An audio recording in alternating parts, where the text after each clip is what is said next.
దానికి ఇష్టపడుతున్నాను. ఎవరైనా దేవునిలో ముందుకు ఒక అడుగు వేయాలి అనుకున్న వాళ్ళకి ఇది ఒక ప్రేరణ అయ్యే సాక్ష్యమని, నాలాగా కొంతమంది భయపడి దేవుని నమ్మిన మొదటి దినాల్లో కొన్ని అవాంతర పరిస్థితులు కలిగినప్పుడు మరలా భయపడి లోకం వైపు వెళ్ళిన వాళ్ళు గనక అలాగా ఉన్నవాళ్ళు ఉంటే వాళ్ళకి తిరిగి దేవుని వైపు నడిపించడానికి నా సాక్ష్యము ఉపయోగపడుతుందని బలంగా నమ్ముతున్నాను.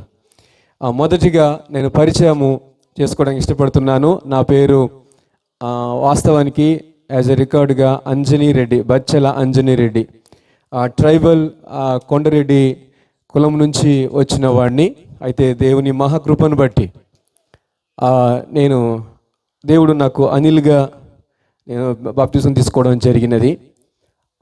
ముందుగా మా కుటుంబాన్ని గురించి మీకు ముందు చెప్తాను. మా తల్లిదండ్రులు మామూలుగా హిందువులే అయినప్పటికీ అంతకు మించిన హిందువులు.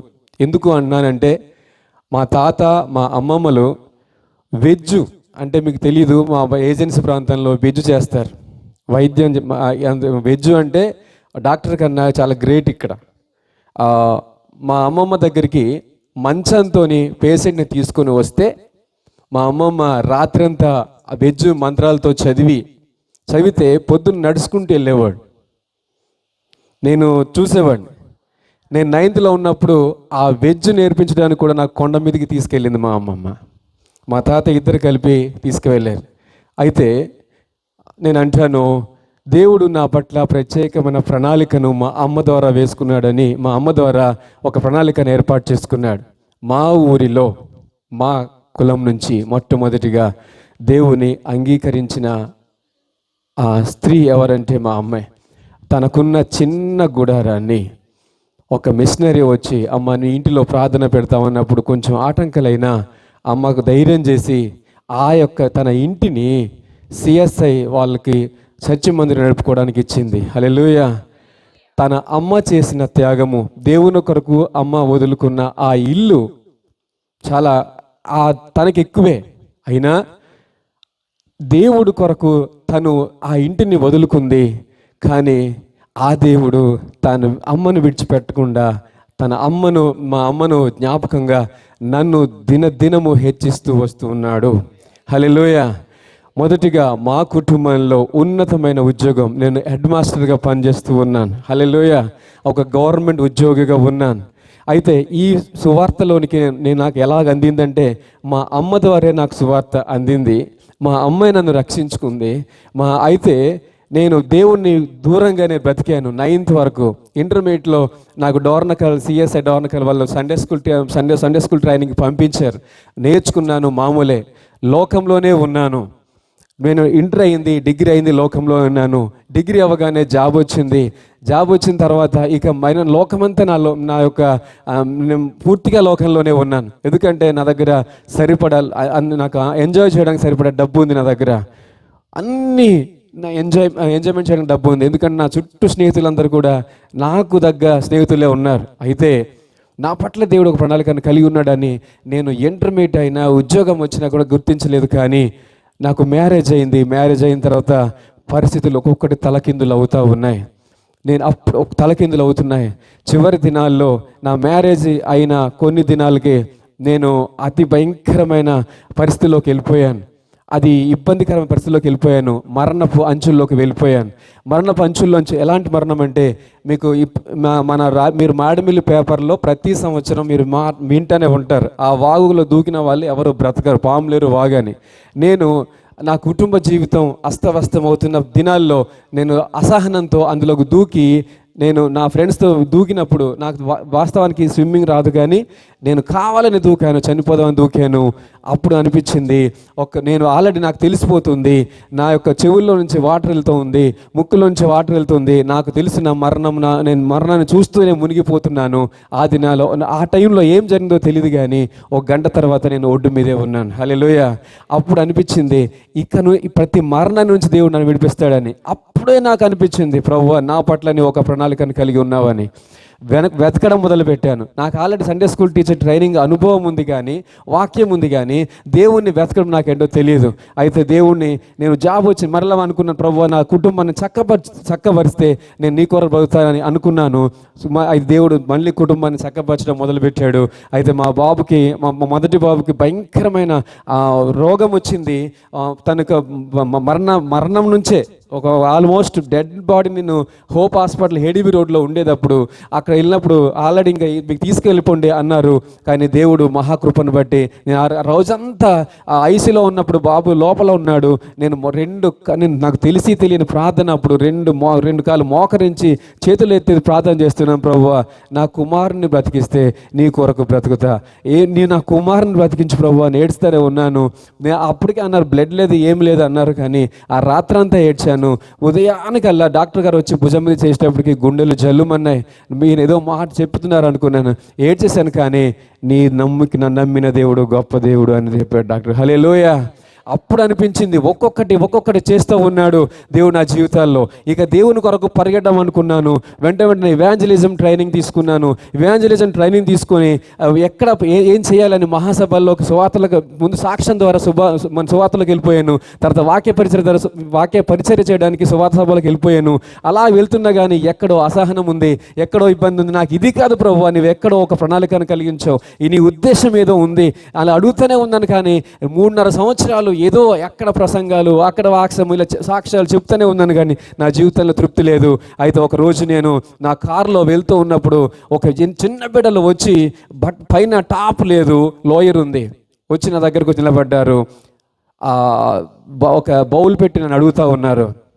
పక్కన ఏదో పండు జరుగుతుంది అనిపించింది. నేను నీకు డబ్బులు వేయను, కానీ నీకు చొక్కా వేసుకుంటావా, ఎందుకు వేసుకోలేదంటే వాళ్ళు చెప్పిన సమాధానం. వాళ్ళతో మాట్లాడుతుంటేనే ప్రభు నాతో ఇలాంటి వారిది పరలోక రాజ్యం, ఇలాంటి వరకు నువ్వు ఏమైనా చెయ్యని దేవుడు ఒక బలంగా నాతో మాట్లాడినట్టుగా అనిపించింది. అప్పుడు వెంటనే ప్రభు ఏం చేయాలని ఆలోచన చేసినప్పుడు మా ఊరికి దగ్గరలో గ్రామంలో మూసూరు గ్రామాన్ని ఒక దర్శనం ద్వారా వెళ్ళాను. వాస్తవానికి ఆ మూసూరు గ్రామానికి ఎంటర్ కూడా లేదు, మాకు ఎంట్రన్స్ చేయడానికి కూడా లేదు, సువార్త అడుగు పెట్టడానికే అవకాశం లేదు అలాంటి గ్రామంలో. ఎందుకంటే మా మూసూరు నాకు ధైర్యంగా వెళ్ళగలను, ఎందుకంటే కారణం మూసూరు గ్రామం మా అమ్మమ్మ ఊరు. నేను ఒక మనవడిగా ధైర్యంగా వెళ్ళాను. వాళ్ళకి తెలియదు, ప్రతి ఇంటితో మా బంధువులతో మాట్లాడుతున్నాను.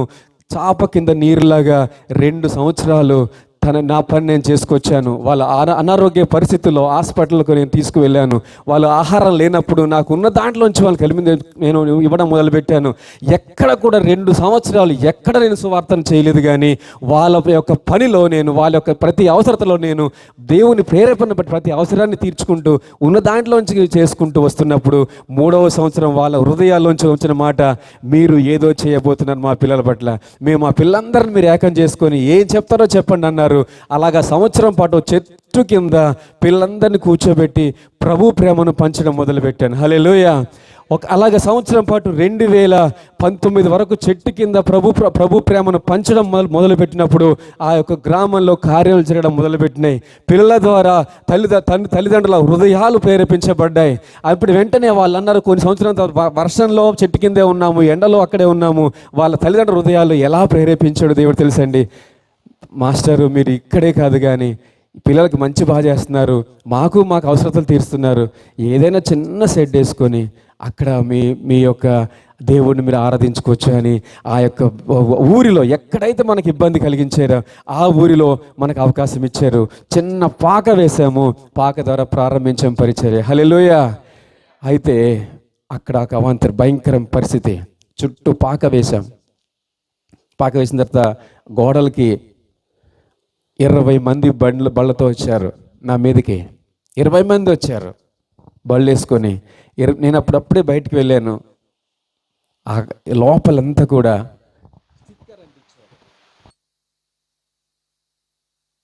స్టిక్కర్ను అంటించిపోయారు. కొంచెం వాళ్ళకు నాకు వాగ్యుద్ధం జరిగింది. ఒకే ఛాలెంజ్ చేశాను. వాళ్ళు ఒకటే అన్నారు, మీరు ఉద్యోగం చేస్తూ ఎలా చేస్తారో చూస్తానన్నారు. అయితే నేను అన్నాను, ఉద్యోగం తీసేయండి, ఉద్యోగం తీయించండి, తర్వాత ప్రభు నడిపిస్తాడు. నాకు ఏం చేస్తారో చూద్దాం, ఇది ఒకటే కట్టాను ఉద్యోగం ఉంది కాబట్టి. ఉద్యోగం లేకపోతే గ్రామాన్ని కట్టుకుంటూ పోతాను, ఏం చేస్తాడు చేయండి అన్నాను. హల్లెలూయా. అక్కడ నుంచి నాకు ఇతరులకు నాకు భయంకరమైన ఎదురుదాడి మొదలైంది. ఆ ఎదురుదాడి ఎప్పుడు వరకు అంటే 2023 వరకు జరిగింది నాకు వాళ్ళకి మధ్య ఫైట్. 2019లో సస్పెండ్ చేయించారు. 6 నెలలు ఇంట్లో ఉన్నా, ప్రభువుకు ఏడ్చా, మళ్ళీ జాబు ఇచ్చాడు. మళ్ళీ 2023లో కూడా సస్పెండ్ చేయించారు. అయినా సరే ప్రభు కొరకు అప్పుడు నిజం భయంకరం, ఇంకా మళ్ళీ తిరిగి జాబ్ రాలని పరిస్థితి అయిపోయింది. అప్పుడు ఏడ్చాను నేను, ప్రభువా నేనిక ఉద్యోగం మాడమే నీకు కరెక్ట్ అనుకుంటాను. అయితే ఈ మధ్యలో జరిగింది ఏంటంటే, నేను పాకలో జరిగిస్తున్నప్పుడు దేవుడు ప్రేరేపించిన కొన్ని బిడ్డలకి, స్లమ్ మినిస్ట్రీ వాళ్ళకి, తర్వాత మన ప్రకాశయ్య గారు ఉన్నారు, వారి హృదయాలు ప్రేరేపించారు. ఆ యొక్క షెడ్డుగా ఉన్న మందిరాన్ని, పాకగా ఉన్న మందిరాన్ని ఒక రూపం సుందరమైన భవనంగా స్లమ్ మినిస్ట్రీ వారు నిర్మించారు. హల్లెలూయా. అది దేవుని కార్యమని నమ్ముతున్నాను. 8 గంధం 29:11లో నా పట్ల ఉన్న ఉద్దేశాలు హానికరమైనవి ఎక్కడో కావు, అవి ఒక సమాధానకరమైన ఉద్దేశాలే. ఒక్కొక్కటి జరుగుతున్నాయి కానీ నిలబడుతూ ఉన్నాను. దేవుడు ఒక గొప్ప ఉద్దేశాలు నెరవేరుస్తూ ఉన్నాడు. అయితే 2023 నవంబర్ 14వ తారీఖున సస్పెండ్ ఆర్డర్ నా చేతికి వచ్చింది. ఆ టైంలో బంధువులు ఏంటో నాకు అర్థమయ్యారు, రక్త సంబంధికులు ఎవరో నాకు అర్థమయ్యారు, ఎలాంటి ఫ్రెండ్స్ ఎవరో నాకు అర్థమయ్యారు. 5 నెలలు నేను జీతం వచ్చినప్పుడు, నాకు సుమారుగా 1,20,000 జీతం వచ్చినప్పుడు నేను ఆల్రెడీ అంత సుఖంగా ఉండలేదేమో. కానీ 6 నెలలు సస్పెండ్ చేయించిన నేను 6 నెలలలో 20 లక్షల బిల్డింగ్ని రాజమండ్రిలో కట్టాను. హల్లెలూయా. ఎలా జరిగిందంటే తెలియదు నాకు. మోకరించి ప్రభువుని అడుగుతున్నా, ప్రభువా నేను నా సస్పెండ్ అయినప్పుడు ఇది ఎందుకు ఇచ్చావు అనుకున్నా, కానీ దానికి ఒక ఉద్దేశం ఉంది దేవుడు. చివరిగా నేను ముగింపులోకి వస్తున్నాను. ప్రభువా నేను జాబ్ మానేయమంటావా అని అడిగాను. నీవు జాబు మానకుండా నీ పరిచర్య ఎక్కడో నీకు సమీప ప్రాంతంలో నీ ఉద్యోగాన్ని ట్రాన్స్ఫర్ చేయించగల సామర్థ్యం గల వాడిని నిర్మించాడు. హల్లెలూయా. ప్రార్థన చేస్తున్నాను. ఎవ్వరికి ఊహించని విధానంలో నేను హై స్కూల్లో మ్యాథ్స్ టీచర్నండి. మీకు ట్విస్ట్ చెప్తాను, దేవుడు ఎంత గొప్ప దేవుడో, అసాధారణమైనదని సాధారణంగా ఎలా చేయగలడో మీ ముందు ఉంచుతాను. సముద్రాన్ని 2 పాలుగా చీల్చిన దేవుడు, నేను హై స్కూల్లో టీచర్ చేస్తే మ్యాథ్స్ టీచర్ని చేసేవాడిని. అక్కడ నుంచి ప్రమోషన్లో పీజీటీగా ప్రమోషన్లో ఇంటర్మీడియట్ మ్యాథ్స్ చెప్పడానికి నన్ను పంపించారు. ఇక నా పరిస్థితి ఇంటర్మీడియట్ బిక్కవల్లో చేసేవాడిని. ఇంటర్మీడియట్ మ్యాథ్స్ పీజీటీ కింద మ్యాథ్స్ చేసేవాడిని. ప్రభువా నేనేమో పీజీటీ చేస్తున్నాను మ్యాథ్స్, నీవేమో నా ప్రాంతానికి పంపిస్తానంటున్నా. How to possible that? అసలు ఎలా సాధ్యం? మా ఏరియాలో ఉన్న అన్ని ఎలిమెంటరీ స్కూల్స్, హై స్కూల్స్, నేను పనిచేసేది పీజీటీ ప్లస్లో పనిచేస్తున్నాను. ఎలా పంపిస్తావు? కంపెనీస్ అక్కడైనా కాలేజ్ కట్టిస్తావా లేదా హై స్కూల్ చేయిస్తావా అని నాకు డౌట్ వచ్చింది. కానీ దేవునికి సమస్తము సాధ్యమే.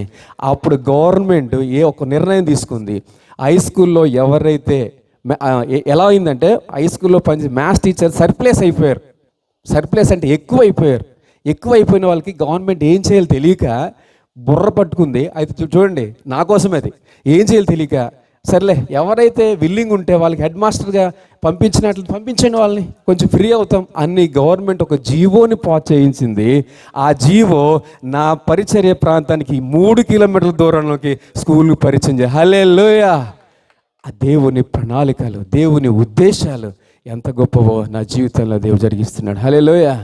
దేవుడు నాకు గొప్ప కార్యాలు మన జీవితంలో చేశాడు. ఇంకా చెప్పుకుంటూ పోతే ఈ రాత్రంతా దేవుడు నా పట్ల వేసిన ఉద్దేశాలన్నీ సమాధానకర ఉద్దేశాలే. హల్లెలూయా. కాబట్టి దేవుని కొరకు నిలబడడానికి తీర్మానించుకున్నాను. అయితే అక్కడ నేను డైరెక్ట్గా చేస్తుంటే ఇబ్బంది అవుతుందని సహాయంగా పాస్టర్ గారిని కూడా అక్కడ అపాయింట్మెంట్ చేశాము, రత్నారెడ్డిని.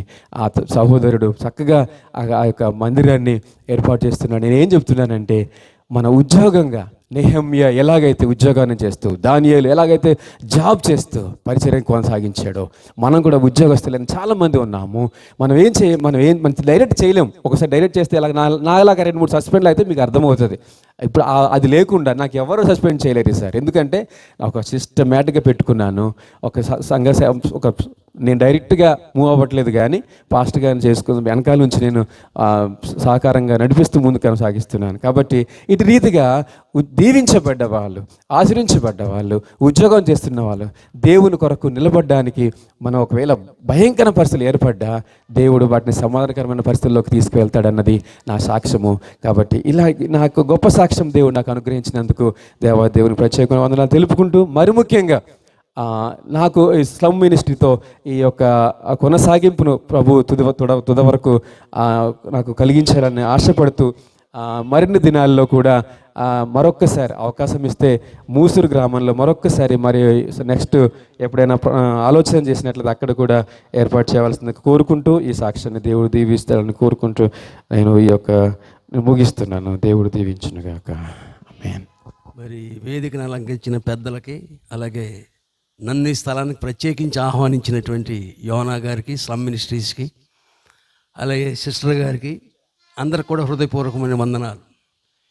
నేను ఎక్స్పెక్ట్ చేసింది వేరు, ఇక్కడ జరిగింది వేరు. అదేంటంటే నేను సామ్యూయల్ గారి వాక్యం వినాలని అనుకున్నాను. ఎందుకంటే నాకు కొంచెం అనుభవంతో కూడిన వారు వాక్యం చెప్తే వినాలని కోరుకుంటాను తప్ప నేను చెప్పడానికి ఎక్కువ ఇష్టపడను.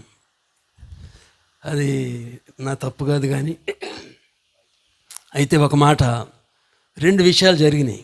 మొట్టమొదటిది, మా మనవడు గారు ప్యాడ్స్ కొడుతూ పాటలు పాడాడంటే స్టామినా కావాలా వద్దా? అది ఉంది, చాలా బాగా పాడారు. అనిల్ గారిని దెందులూరు ఆహ్వానించాం సంఘంలో జరిగిన కార్యక్రమానికి. అప్పుడు ఆయన్ని సాక్ష్యం చెప్పమన్నప్పుడు చాలా క్లుప్తంగా చెప్పారు.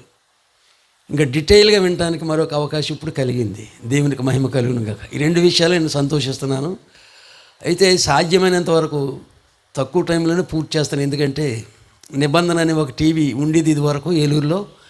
దాంట్లో వాక్యం చెప్పేటప్పుడు ఎంత టైం ఉంటుంది? అరగంటలు అంటే చాలా ఎప్టిమైజ్ చేసి క్లుప్తంగా చెప్పడం అని అలవాటు. ఎన్లార్జ్ కూడా చేయొచ్చు, సంఘాలు ఇష్టం వచ్చినట్టు చెప్పవచ్చు. కానీ నేను ఇచ్చేది మాత్రం వాక్యానికే. మా సంఘాల్లో ప్రథమ స్థానం ఇస్తారు. కొత్తగా ఎవరో వచ్చారు 2. మొన్న ఆదివారం వచ్చి ప్రార్థన చేయండి అన్నారు. ఓకే. ఒక అబ్బాయి పాడివాడు ఆగిపోయాడు. ప్రార్థన చేసిన తర్వాత మా పాప పాడుతుంది అన్నది. ఓకే. తర్వాత తల్లి తీసుకుంది. సారీ, ఇది మీ టైం కాదు, ఇది పాటల టైం కాదు, సంఘంలో క్రమం దెబ్బతింటుంది, సారీ వెళ్ళిపోండి. మీరు ప్రార్థన చేశారు, చేయమన్నారు, చేశాను. ఓ పాపకు అవకాశం ఇచ్చాం, సరిపెట్టుకోవాలి. కానీ మీ ప్రదర్శన ఇక్కడ కాదమ్మా అంటే కొంచెం ఫీల్ అవుతారు ఎవరా? మన ప్రదర్శన ఎక్కడా? టాలెంట్ ఉంటే ఎప్పుడైనా దేవుడు మన గుర్తింపులాగా చేస్తాడో, దాని గురించి worry అవ్వద్దు. కానీ ఈ టైంని సద్వినియోగం చేసుకోవాలంటే నాకు చాలా కొంచెం కష్టము, అయినా తప్పదు. అర్థమైందండి. ఎందుకంటే మనం ముందు కొనసాగాలి కాబట్టి. ముందుగా చదవబడిన వాక్య భాగము ఎఫ్ఎస్సీలకు రాసిన పత్రిక 6వ అధ్యాయం 1-2 వచనాలు చదవండి దయచేసి. క్లియర్గా చదవండి, త్వరగా. నేను కూడా త్వరగానే ముగిస్తాను. ఎఫ్ఎస్సీలకు రాసిన పత్రిక 6వ అధ్యాయం 1-2 వచనాలు. పిల్లలారా ప్రభువునందు ఏంటమ్మా? సారీ, 4 అమ్మ, 11 నుంచి 13 వరకు చదివింది వేరు.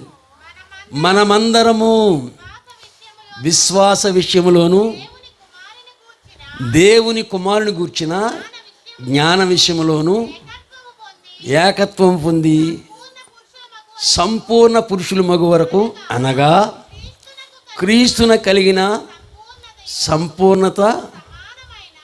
సంపూర్ణతకు సమానమైన కలవారమగు వరకు ఆయన ఈలాగు నియమించెను. అది తర్వాత అపోస్తలులు, బోధకులు, సువార్తికులు 5 వింగ్స్ ఉన్నాయి. అది పౌలు గారు సంఘాన్ని క్రమపరచడానికి చెప్పిన మాట. అపోస్తలుడు అంటే ఒక సంఘానికి పునాదేసిన వారిని అపోస్తలు అన్నారు. ఇప్పుడు అందరూ అపోస్తలను పెట్టుకున్నారు, అది నో ప్రాబ్లం. పిలువబడిన వారిని అర్థం. రెండవది, ఒక సంఘానికి ఒక కాపరి ఉండాలి. ఎందుకంటే ప్రతి గొర్రెల కాపరి ఏ విధంగా గొర్రెలను పట్టించుకుంటాడో సంఘానికి కూడా కాపరి అవసరం. సువార్థికులు అంటే అక్కడక్కడ క్యాంప్ వేసి సువార్త చెప్పి ఇంకో చోటకి వెళ్ళిపోతారు పిలుపులాగా. ఆ రక్షణ పొందిన వాళ్ళు లోకల్ చర్చికి వెళ్తారు. అది సువార్థికుల యొక్క కర్తవ్యం. ఉపదేశకులు అంటే గెస్ట్ స్పీకర్స్, సామ్యుల్ గారు లాంటి వాళ్ళు కావాలి కదా. వాళ్ళు థియాలజీ బాగా చదివి సంఘానికి లోతైన విషయాలు చెప్తారు కనుక వాళ్ళు ఉపదేశకులు, ఉపదేశం చేస్తారు. ప్రవక్తలు అంటే సంఘంలో ఉన్న కొన్ని లోటుపాట్లన్నీ ప్రవచించేవారు ప్రవక్తలు. ఇవన్నీ ఉంటే సంఘము క్షేమాభివృద్ధి కలిగి ఉంటుంది. అయితే దాంట్లో ముఖ్యమైన విషయం ఏంటంటే ఏముంది, అది విశ్వాస విషయంలో ఏకత్వము. ఇది యూనివర్సల్ చర్చికి అవసరమైనటువంటి భాగం. అందరం ఒకే యేసయ్యని నమ్మాం, మరి ఇన్ని భేదాలు ఎందుకు వచ్చినాయి అంటే విశ్వాసంలో ఏదో తేడా వచ్చింది. విశ్వాస విషయంలో ఏకత్వము కలిగిన వారమై దేవుని కుమారుని గురించిన జ్ఞాన విషయంలోనూ ఏకత్వం పొంది సంపూర్ణ పురుషుల మగు వరకు. ఇది ఇంపార్టెంట్. ఈ రోజున ఈ రెండో మెసేజ్లో ఉన్న భాగం ఏంటంటే మారు మనసు పొందాం. నెక్స్ట్ స్టెప్ ఏంటి? సంపూర్ణ అంటే మనం సాధించవలసింది చాలా ఉందని పౌలు గారు చెప్తున్నాడు. సంపూర్ణత అంటే ఏ సంపూర్ణత? క్రీస్తునకు కలిగిన సంపూర్ణత. క్రీస్తునకు కలిగిన సంపూర్ణత మనకు వస్తుందా? పౌలు గారు ఏం చెప్పాడు? 1 కొరింథీ 11:1 నేను క్రీస్తుని పోలి నడుచుకునిచున్నాను. ఈ మాట మొదట్లో నాకు ఇబ్బందికరంగా అనిపించింది. ఈయనేంటి యేసు ప్రభుతో పోల్చుకుంటాం ఏంటని. అంటే ఆయన యేసు ప్రభుని వాళ్ళు ఎవరు చూడకపోయినా వాళ్ళ బోధ ద్వారా ప్రత్యక్షపరిచాడు యేసయ్యని. రెండవది, ఆయనలో కొన్ని లోపాలు మొదట్లో ఉన్నా బాలుడుగా ఉన్నప్పుడు అంటే ప్రవేశ దశలో ఉన్న కొంతకాలానికి ఏమయ్యాడు? సమస్తమును పెంటతో సమానముగా ఎంచుకొని యేసులాగా నేను కూడా పునరుత్థాన శక్తి పొందాలని చెప్పాడు. ఆయన మాట ప్రవర్తన అంతా కూడా సంఘానికి మాదిరిగా ఉంది. పాస్టర్ గారుగా నేనేం చెప్పాలి? యేసు ప్రభులాగా నడవండి. మరి నేను ఎలా నడవాలి? లెక్కలు ఇచ్చేస్తారు, మోడల్ లెక్కగా ఉండాలి. ముందు లెక్కలేందే లెక్కలన్నీ చేయగలరా?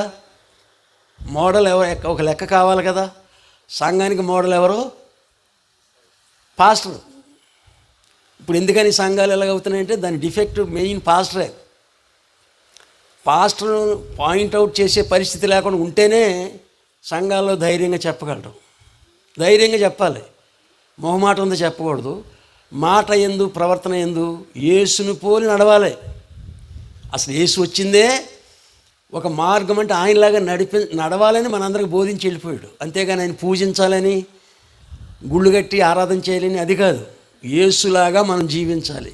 క్రీస్తును కలిగిన సంపూర్ణత మనం కూడా కలిగి ఉండాలని నొక్కి వక్కాణించాడు పౌలు గారు. అదే హెబ్రీయులకు రాసిన పత్రికలో కూడా 6:1-2 కాబట్టి నిర్జీవ క్రియలు. నిర్జీవ క్రియలు అంటే మీ అందరికీ అర్థమై ఉంటుంది కదా. మనం చేసే పనిలో ఆచారాలు ఉంటాయి తప్ప జీవం ఉండదు. నిర్జీవ క్రియలు వదిలేయాలి. దేవుడి దగ్గరికి వచ్చాక, యేసు దగ్గరికి వచ్చాక మనం మరలా వాటిని నెత్తి మీద ఎట్టుకోవద్దు. నిర్జీవ క్రియలు అంటే మన పితరులు ఆచరించిన వ్యర్థమైన ఆచారాలు కొన్ని ఉండొచ్చు, అవన్నీ నిర్జీవ క్రియలు. వాటిని విసర్జించి మారు మనసు పొంది దేవుని యందలి విశ్వాసమును బాప్తిస్మములను గూర్చిన బోధయు హస్త నిక్షేపణయు మృతుల పునరుత్థానమును నిత్యమైన తీర్పును అని పునాది మరలవేయక. ఇది ఈ ప్రాబ్లం సంఘాలు ఎదురవుతుంది కదా. ఎవరో ఒక ఆయన పెద్ద ఆయన మీటింగ్ పెడతాడు, పెట్టి రక్షణ సువార్త చెప్పేస్తాడు. చెప్పి ఎంతమంది మీరు రక్షణ పొందారంటే మరలా చేయిస్తారు. వాళ్ళు రక్షణ పొందిన ఆల్రెడీ బాప్తిజం కూడా పొందారు. అంటే ఆయన గుర్తింపు కోసమో లేకపోతే ఆయన చేతి మీద ఏముందనుకుంటారో తెలీదు, ముందుకు వచ్చేస్తారు. అంటే మాటి మాటికి రక్షణ గురించి చెప్పటమేనా? నో, ఇవన్నీ మనం నేర్చుకున్న అంశాలే. విశ్వాసమును బాప్తిస్మమును గుర్చిన బోధ, హస్త నిక్షేపణ, మృతుల పునరుత్థానం ఆల్రెడీ చాలా వరకు మనం ముందుకెళ్ళిపోయాం. ఇవన్నీ మనకు తెలుసు. పునరుత్థానం ఉందని తెలుసు, హస్త నిక్షేపణం తెలుసు. మాని ఫుల్ స్టాప్ పెట్టండి. మాటి మాటికి సభలు పెడతాం. ఎంతమంది రక్షణ పొందారంటే కొత్త వాళ్ళని రానివ్వండి, వెల్కమ్. కానీ పాత వాళ్ళే ఎప్పుడు రక్షణ పొందిన వాళ్ళు ఎవరంటే వాళ్ళే చేతి ఎత్తుతున్నారు. అది ఏంటో చాలా విచారమైన సంగతి. ముందుకు రండమ్మా మీకోసం ప్రార్థన చేస్తానంటే అయ్యగారి చేతులు ఏదో ఉందని ముందుకు వస్తారు. అది కరెక్ట్ కాదుగా. నువ్వు సంఘంలో నేర్చుకున్నావు కదా, ఇవన్నీ నేర్చుకున్నప్పుడు ఫుల్ స్టాప్. నిర్జీవ క్రియలు అవన్నీ మానేసి సంపూర్ణత, నీ ముందున్న ఒక టార్గెట్ ఏంటంటే నేను యేసులాగా జీవించాలి. హౌ ఇట్ ఈజ్ పాసిబుల్ అని అందరూ అనుకోవచ్చు. పౌలు గారు సాధ్యం చేసి చూపించాడు. 2-3 చోట్ల చెప్పాడు, నేను క్రీస్తుని పోలి నడుచుకొనుచున్నాను. ఎంత ధైర్యం కావాలి అది. మనము మారు మనసు పొందాం, బాప్తిసం పొందాం, చాలా మెట్లు ఎదిగాం. కానీ ఇక సత్య వరకు మనం చెప్పలేని స్థితిలో ఉంటే సంపూర్ణత మనం కోరుకున్నట్ట లేదా? అంటే క్రీస్తునకు కలిగిన సంపూర్ణత అంటే యేసులాగా ప్రార్థన చేయటం, రాత్రి అంతా ప్రార్థన చేశాడు, యేసులాగా ప్రేమించటం. అది గుడ్ ఫ్రైడే రోజున ఆయన ప్రేమ చూశాం కదా. ఆయన శరీరధారిగా ఉన్న దినాల్లో మహారోదనతో కన్నీళ్ళతో యేసుప్రభు ఏడవటం ఏంటండి? యాచనలు అన్న మాటకి పెద్దలు ఉన్నారులేండి, ఆయన అడుక్కున్నాడు యేసుప్రభు. యాచన అంటే అదా? అంత భారం ఆయనకి ఎందుకు కావాలి? మనకు కూడా కావాలి. నువ్వెవరినైనా రక్షించాలంటే ఓన్లీ సువార్త సరిపోద్దని అనుకోవద్దు. నశించిపోయే ఆత్మల కొరకు ప్రసవ వేదనతో మనం ప్రార్థన చేయాలి. అది పర్సనల్గా చేయాలి. ఒక బిడ్డను కంటానికి తల్లి ఎంత వేదన పడుతుందో అది పౌలు గారు చెప్పాడు. మిమ్మల్ని గురించి మరలా నాకు ప్రసవ వేదన. అది బోధ మాత్రం కాదు, ప్రార్థనలో అటువంటి వేదన యేసు అనుభవించాడు. యేసులాగా జీవించడం సులువే. మనం ఎక్కడో దూరం పెట్టామో నేను నా వల్ల కాదంటున్నాం. యేసులాగా అబద్ధం చెప్పకుండా జీవించలేవా? అర్థమైందండి. Truth will be success. మన గాంధీ అందరూ దేశంలో చాలామంది చెప్పిన మాటే, సత్యమేవ జయతే, రూపాయల మీద ఉన్న మాటే. యేసు ప్రభు ఎప్పుడైనా అబద్ధం చెప్పాడా? మరి మనం ఎందుకు చెప్తున్నాం? చిన్న చిటిక్కని చెప్పేస్తున్నాం. ఎక్కడికి వెళ్ళి పాస్టర్ అంటే ఏమీ లేదు, చెప్పాం, అబద్ధం చాలు. దానికి లాస్ట్ వార్నింగ్ ఇచ్చాడు ప్రకటన గ్రంథంలో, అబద్ధమును ప్రేమించి జరిగించి వారందరూ వెలపటం ఉంటారు. అబద్ధం అంత డేంజర్. అర్థమైందండి. అబద్ధం ఆడుకొని ఉండలేవు. మరి క్రీస్తులాగా ఎలా ఉండగలవు? నిజం చెప్పాలి, ప్రేమ కలిగి ఉండాలి. ఇవన్నీ మనం చేయగలిగిన పనులు. దాన్ని ప్రార్థనలు నువ్వు ఏకాంతంగా నీ పరిస్థితి నా పరిస్థితి మనం ఆలోచించుకున్నప్పుడు మన లోపాలు ప్రార్థన చేసిన ప్రతిసారి ప్రభు చెప్తాడు. ఈవేళ జరిగిన మిస్టేక్ రేపు జరగకూడదు. మనం మాటికి తప్పిపోతాం. గొప్పోడం కాదండి, మనుషులం కనుక. అయినా ఆయన కోపించక దినదినము వాత్సల్యత కలిగి మనల్ని బ్రతికించాడు. పాత నిబంధనలో వెంటనే పనిష్మెంట్ వచ్చింది. కృత నిబంధనలో ఒక ఆయన అడ్డుపడుతున్నాడు, ఆయన ప్రభు అయిన యేసు. మనం మధ్యాహ్నం ఎక్కడి వరకు వచ్చాము? రక్షణ గురించి వచ్చాం. యేసు క్రిస్టియన్ మతాన్ని ఎవరు స్థాపించారని ప్రశ్నించారు. పిల్లలు ఏం చెప్తున్నారు? ఫౌండర్ ఎవరని చెప్తున్నారు? యేసు ప్రభు. యేసు ప్రభు క్రిస్టియన్ మతాన్ని స్థాపించడానికి వచ్చానని కానీ ఎక్కడైనా చెప్పాడా మాట? చెప్పలేదు. అసలు ఆయన జీవించినంతకాలం యూదుల ఆచారాలను బట్టి 7 పండుగలు ఆయన ఆచరించాడు. ఎందుకంటే వాటిని అప్పుడే వ్యతిరేకిస్తే ఆయన శిలువ వరకు కూడా వెళ్ళనివ్వరు. ఆయన మాదిరి చూపించాడు. 10 ఆజ్ఞలు కూడా ఆయన నెరవేర్చాడు. ఎవరు నెరవేర్చలేరు. 10 ఆజ్ఞలు వేస్ట్ కాదు అని చెప్పాడు. హల్లెలూయా. ఎందుకు ఇచ్చాడు దేవుడు ధర్మశాస్త్రం 10 ఆజ్ఞలు? ఎవ్వరూ వాటిని నెరవేర్చలేకపోయారు, ఒక యేసు మాత్రమే. ఆయన్ని మనం మోడల్గా తీసుకుంటే మన వలన కూడా సాధ్యం.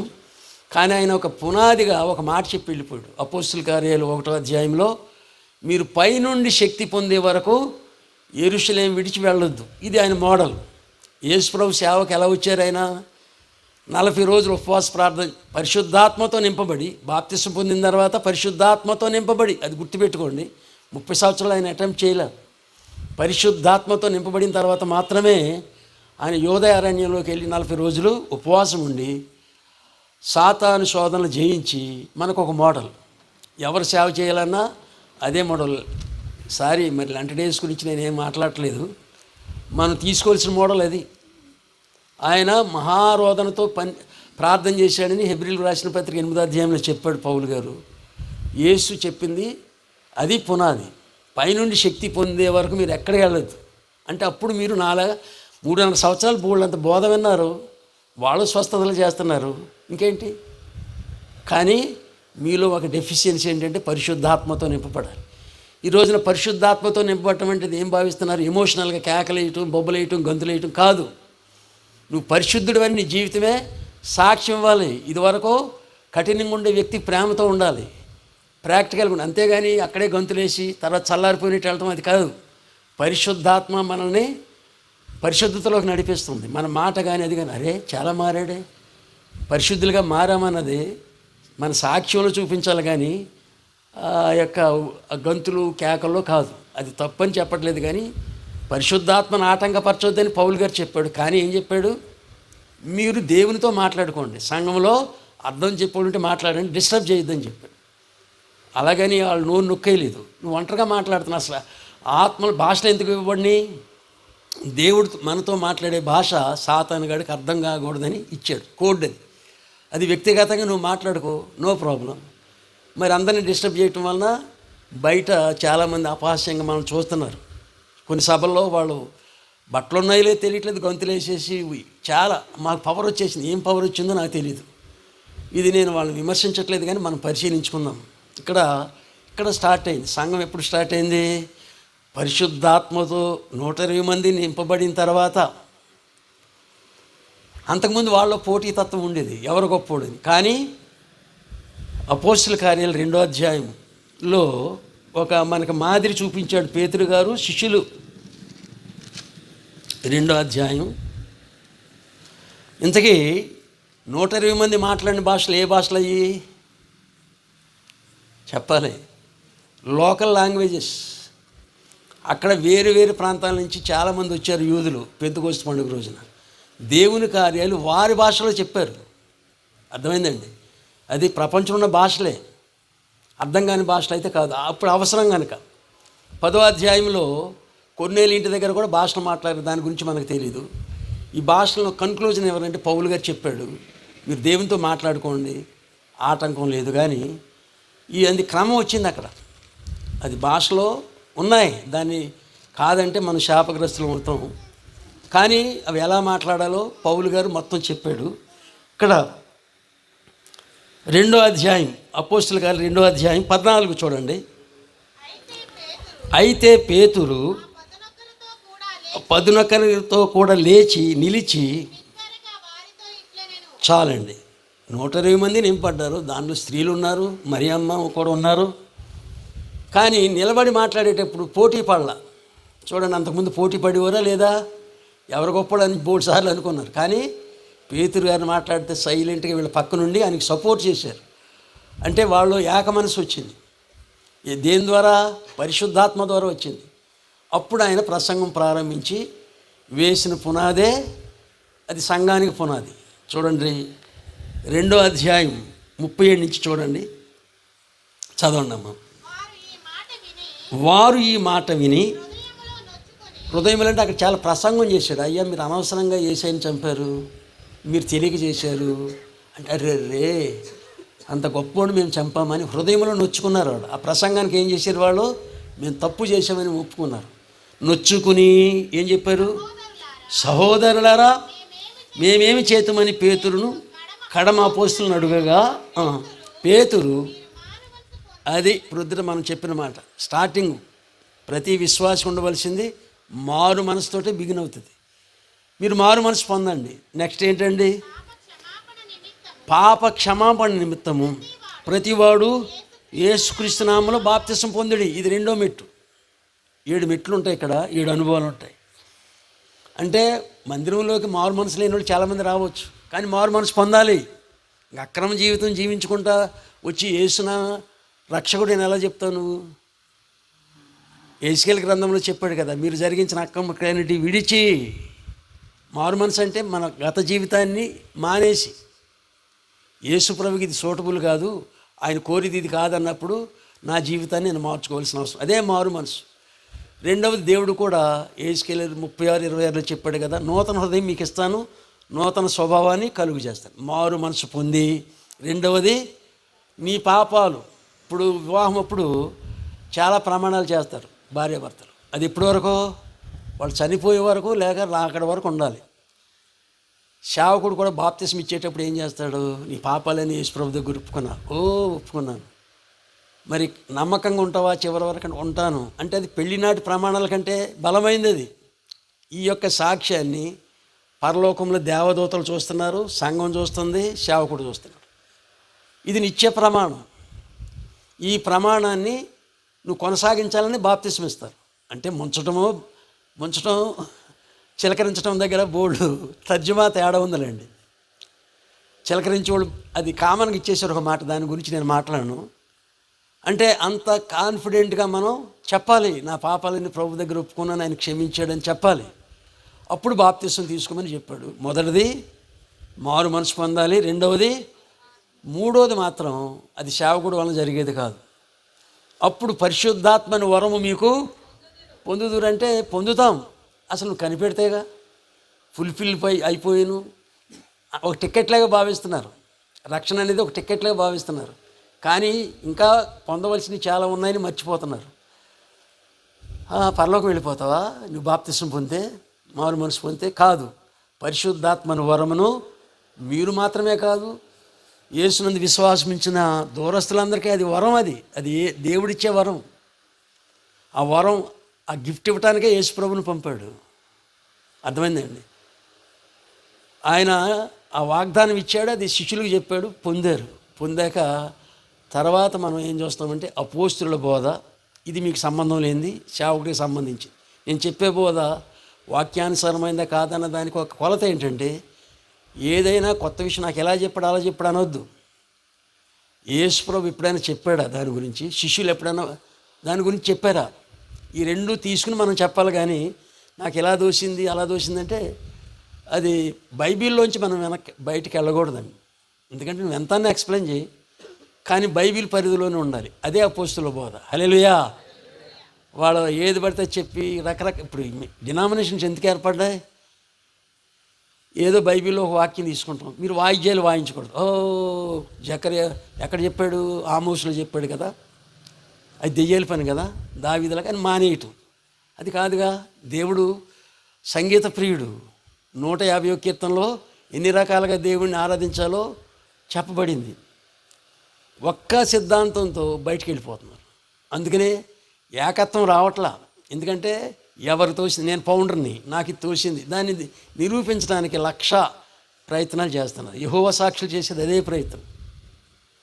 వాళ్ళు ఏమంటారంటే ఆది యందు వాక్యం ఉండును, వాక్యము దేవుని యొద్ద ఉండునని మన దగ్గర ఉంటే, ఆది యందు ఒక వాక్యం ఉండును, ఒక దేవుడు అంటే వేరే బైబిల్ రాసేరాడు. నమ్ముదామా?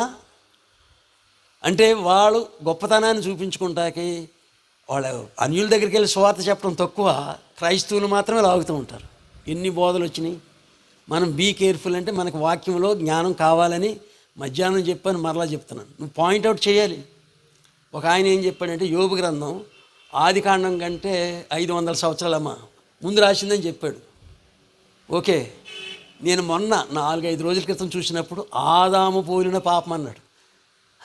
ఆదాము పోలిన పాపం యోబుకి ఎలా తెలుస్తుంది? రాహబు, ఇవన్నీ ఈ మాటలు ఎక్కడయ్యి? అది నేను అడగాలనుకున్నాను, కానీ అందుబాటులో ఉంటే నాకు డౌట్ వచ్చింది అంతే. ఆయన తప్పని నేను చెప్పను, ఆయన తోసిందని చెప్పాడు. ఏదైనా బైబిలే మనకు ఫైనల్. దానిలోంచి చెప్పిన సరైన బోధే అపోస్తుల బోధ. రొట్టె విరుచుటంటే యేసుప్రభు ఇచ్చిన ఆజ్ఞ ఏంటి?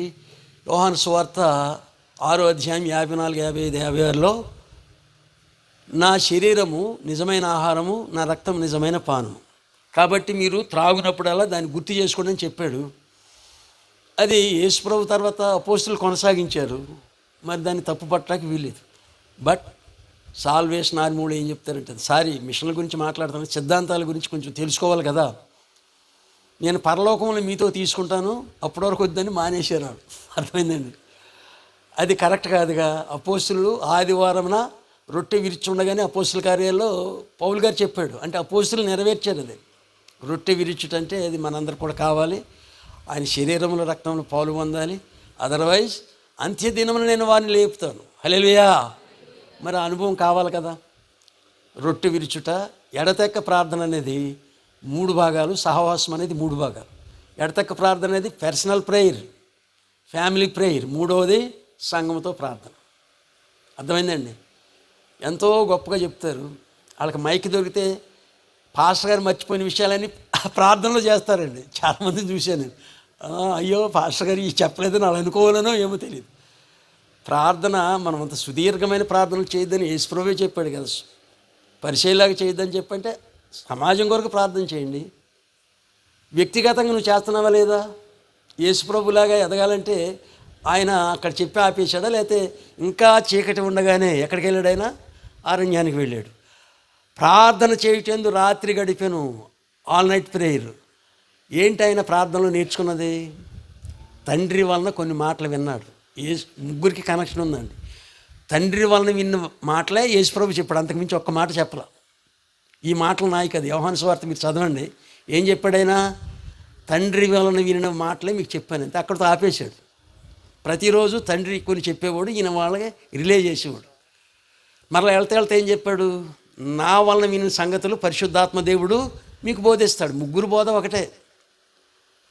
పరిశుద్ధాత్ముడు 2000 సంవత్సరాల నుంచి అంటే చాలా పెద్ద ప్రసంగాలు చేస్తున్నాడు ఆయన. హల్లెలూయా.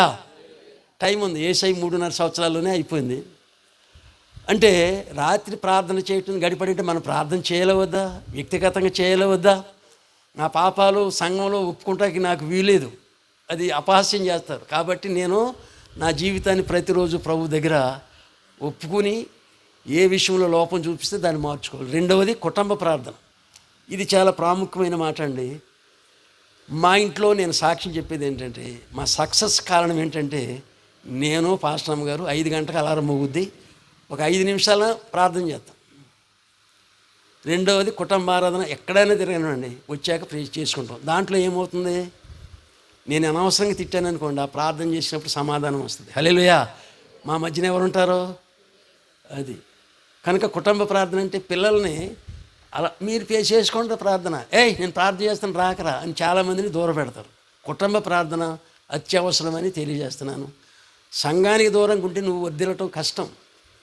సంఘ ప్రార్థనలో కూడా ఈ 3 ప్రార్థనలు కావాలి. సహవాసం అంటే 3 కావాలి. దేవుడితో సహవాసం వ్యక్తిగతంగా ఉండాలి, కుటుంబంలో కూడా దేవునితో సహవాసం ఉండాలి, సంఘంతో సహవాసం ఉండాలి. 7 అనుభవాలే సంఘానికి పునాది. అదండి. ఏ సంఘమో ఆ మిషన్ పేరు నువ్వు పెట్టి తీసేయి, కానీ 7 అనుభవాలు మాత్రం కావాలి. మారు మనసు కావాలి, బాప్తిస్మం కావాలి, పరిశుద్ధాత్మని వరం కావాలి, అపోస్తుల బోధ, రొట్టె విరుచుట, ఎడతెక్క ప్రార్థన. ఇది ఏ సంఘానికని చెప్పబడలేదు, అదే సంఘానికి వేసిన పునాది. అంటే ఇంతకీ పునాది ఎప్పుడు అయిపడింది క్రిస్టియానిటీకి? పేతురు గారి ద్వారా ప్రారంభమైంది. క్రైస్తవులు అన్న మాట బైబిల్ ఎన్నిసార్లు వాడబడింది? 3 సార్లు. ఎన్నిసార్లు అండి? అసలు ఆయన శిష్యులనే పిలిచారు. వాళ్ళకి రెండో పేరు పెట్టలా, శిష్యులు. యేసుప్రభు చెప్పినటువంటి బోధల్లో ఒకటి మార్కు సువార్త 16వ అధ్యాయంలో ఏం చెప్పాడు? మీరు భూదిగంతముల వరకు సువార్త ప్రకటించని చెప్పాడు. అదే పట్టుకుంటే కాదు. కానీ మత్తయి సువార్తలో ఏం చెప్పాడు? సమస్త జనులను నాకు చెప్పండి, పూర్తి చేయండి, శిష్యులుగా చేయండి. అది ఫైనల్. సువార్త చెప్పుకుంటూ వెళ్ళిపోయి నమ్మిన వాళ్ళు నమ్ముతారు, లేకపోతే లేదు. వాళ్ళని పట్టుకుని శిష్యులు ఏ విధంగా ప్రవర్తించారో, ఏ విధంగా జీవించారో వాళ్ళని కూడా యేసుకు శిష్యులుగా చేయాలి. నాకు శిష్యులు కాదు, నేను పలానా పాస్టర్ గారి శిష్యుడు అంటూ ఉంటాడు. మనకు శిష్యులు ఎందుకండి? మనందరం ఎవరి శిష్యులు? హల్లెలూయా. అంటే నువ్వు కొంత ఇగో చూపిస్తున్నావు అన్నమాట, నీ టాలెంట్తో, నీకున్న వాక్చాతుర్యంతో. అది కాదు. సమస్త జనులను నాకు శిష్యులుగా చేయండి. ఎవరైనా రక్షణ పొందారంటే గురువు గారిని పొగడమని కాదు, ఆ వ్యక్తి కూడా యేసు దగ్గర శిష్యుడిగా మారాలి. ఈ క్రైస్తవులు అన్నమాట మొట్టమొదట ఎక్కడ పుట్టిందంటే అపోస్తుల కార్యాలు 11:26లో మొట్టమొదట అన్యులు పెట్టిన పేరు. అన్యులు ఆ శిష్యులకు పెట్టిన పేరే క్రైస్తవులు. ఇప్పుడు ప్రొటెస్టెంట్ అంటే దాని మీనింగ్ ఏంటి చెప్పండి? ముందు ఆర్షంలోనే ఉన్నాం అందరం. ప్రొటెస్టెంట్ తిరుగుబోతుదారుడు ఎవరో? లోదర్ గారు. ఎందుకని? వాళ్ళు తప్పులు ఖండించాడు కనుక. వాళ్ళు మనకు పెట్టిన ముద్దు పేరు ఏంటంటే ప్రొటెస్టెంట్. అంటే అది మంచి పేరు అనుకుంటున్నారా? కాదు, వాళ్ళ దృష్టిలో మనం రెబల్ అన్నమాట. అలాగే అప్పుడు ప్రజలు కూడా శిష్యులుగా ఏమని పేరు పెట్టారు? క్రైస్తవులు. మొట్టమొదటి పేరు ఎక్కడైనా పడింది? అపోస్తుల కార్యాలు 11:26లో అంతియోకు అనే సంఘంలో శిష్యులు క్రైస్తవులు అనబడింది. రెండవది పౌలు గారు అగ్రిప్ప దగ్గర సాక్ష్యం చెప్తూ చాలా విషయాలు చెప్పాడు. అప్పుడు ఆయన అంటాడు, ఇంత సులువుగా నన్ను క్రైస్తవుడిగా చేస్తావా? 26 అధ్యాయంలో ఉందా మాట. రెండోసారి వాడబడింది క్రైస్తవులు. బైబిల్లో క్రైస్తవులని ఎక్కడా లేదు. ఆ 2 సందర్భాలు. మూడవది పేతురు గారు చెప్పాడు. ఏం చెప్పాడు? ఎవడైనా క్రైస్తవుడైనందుకు ఎవరన్నా నువ్వు షేమ్ చేస్తే ఆ మాటను బట్టి నువ్వు సంతోషంగా ఉండు. హల్లెలూయా.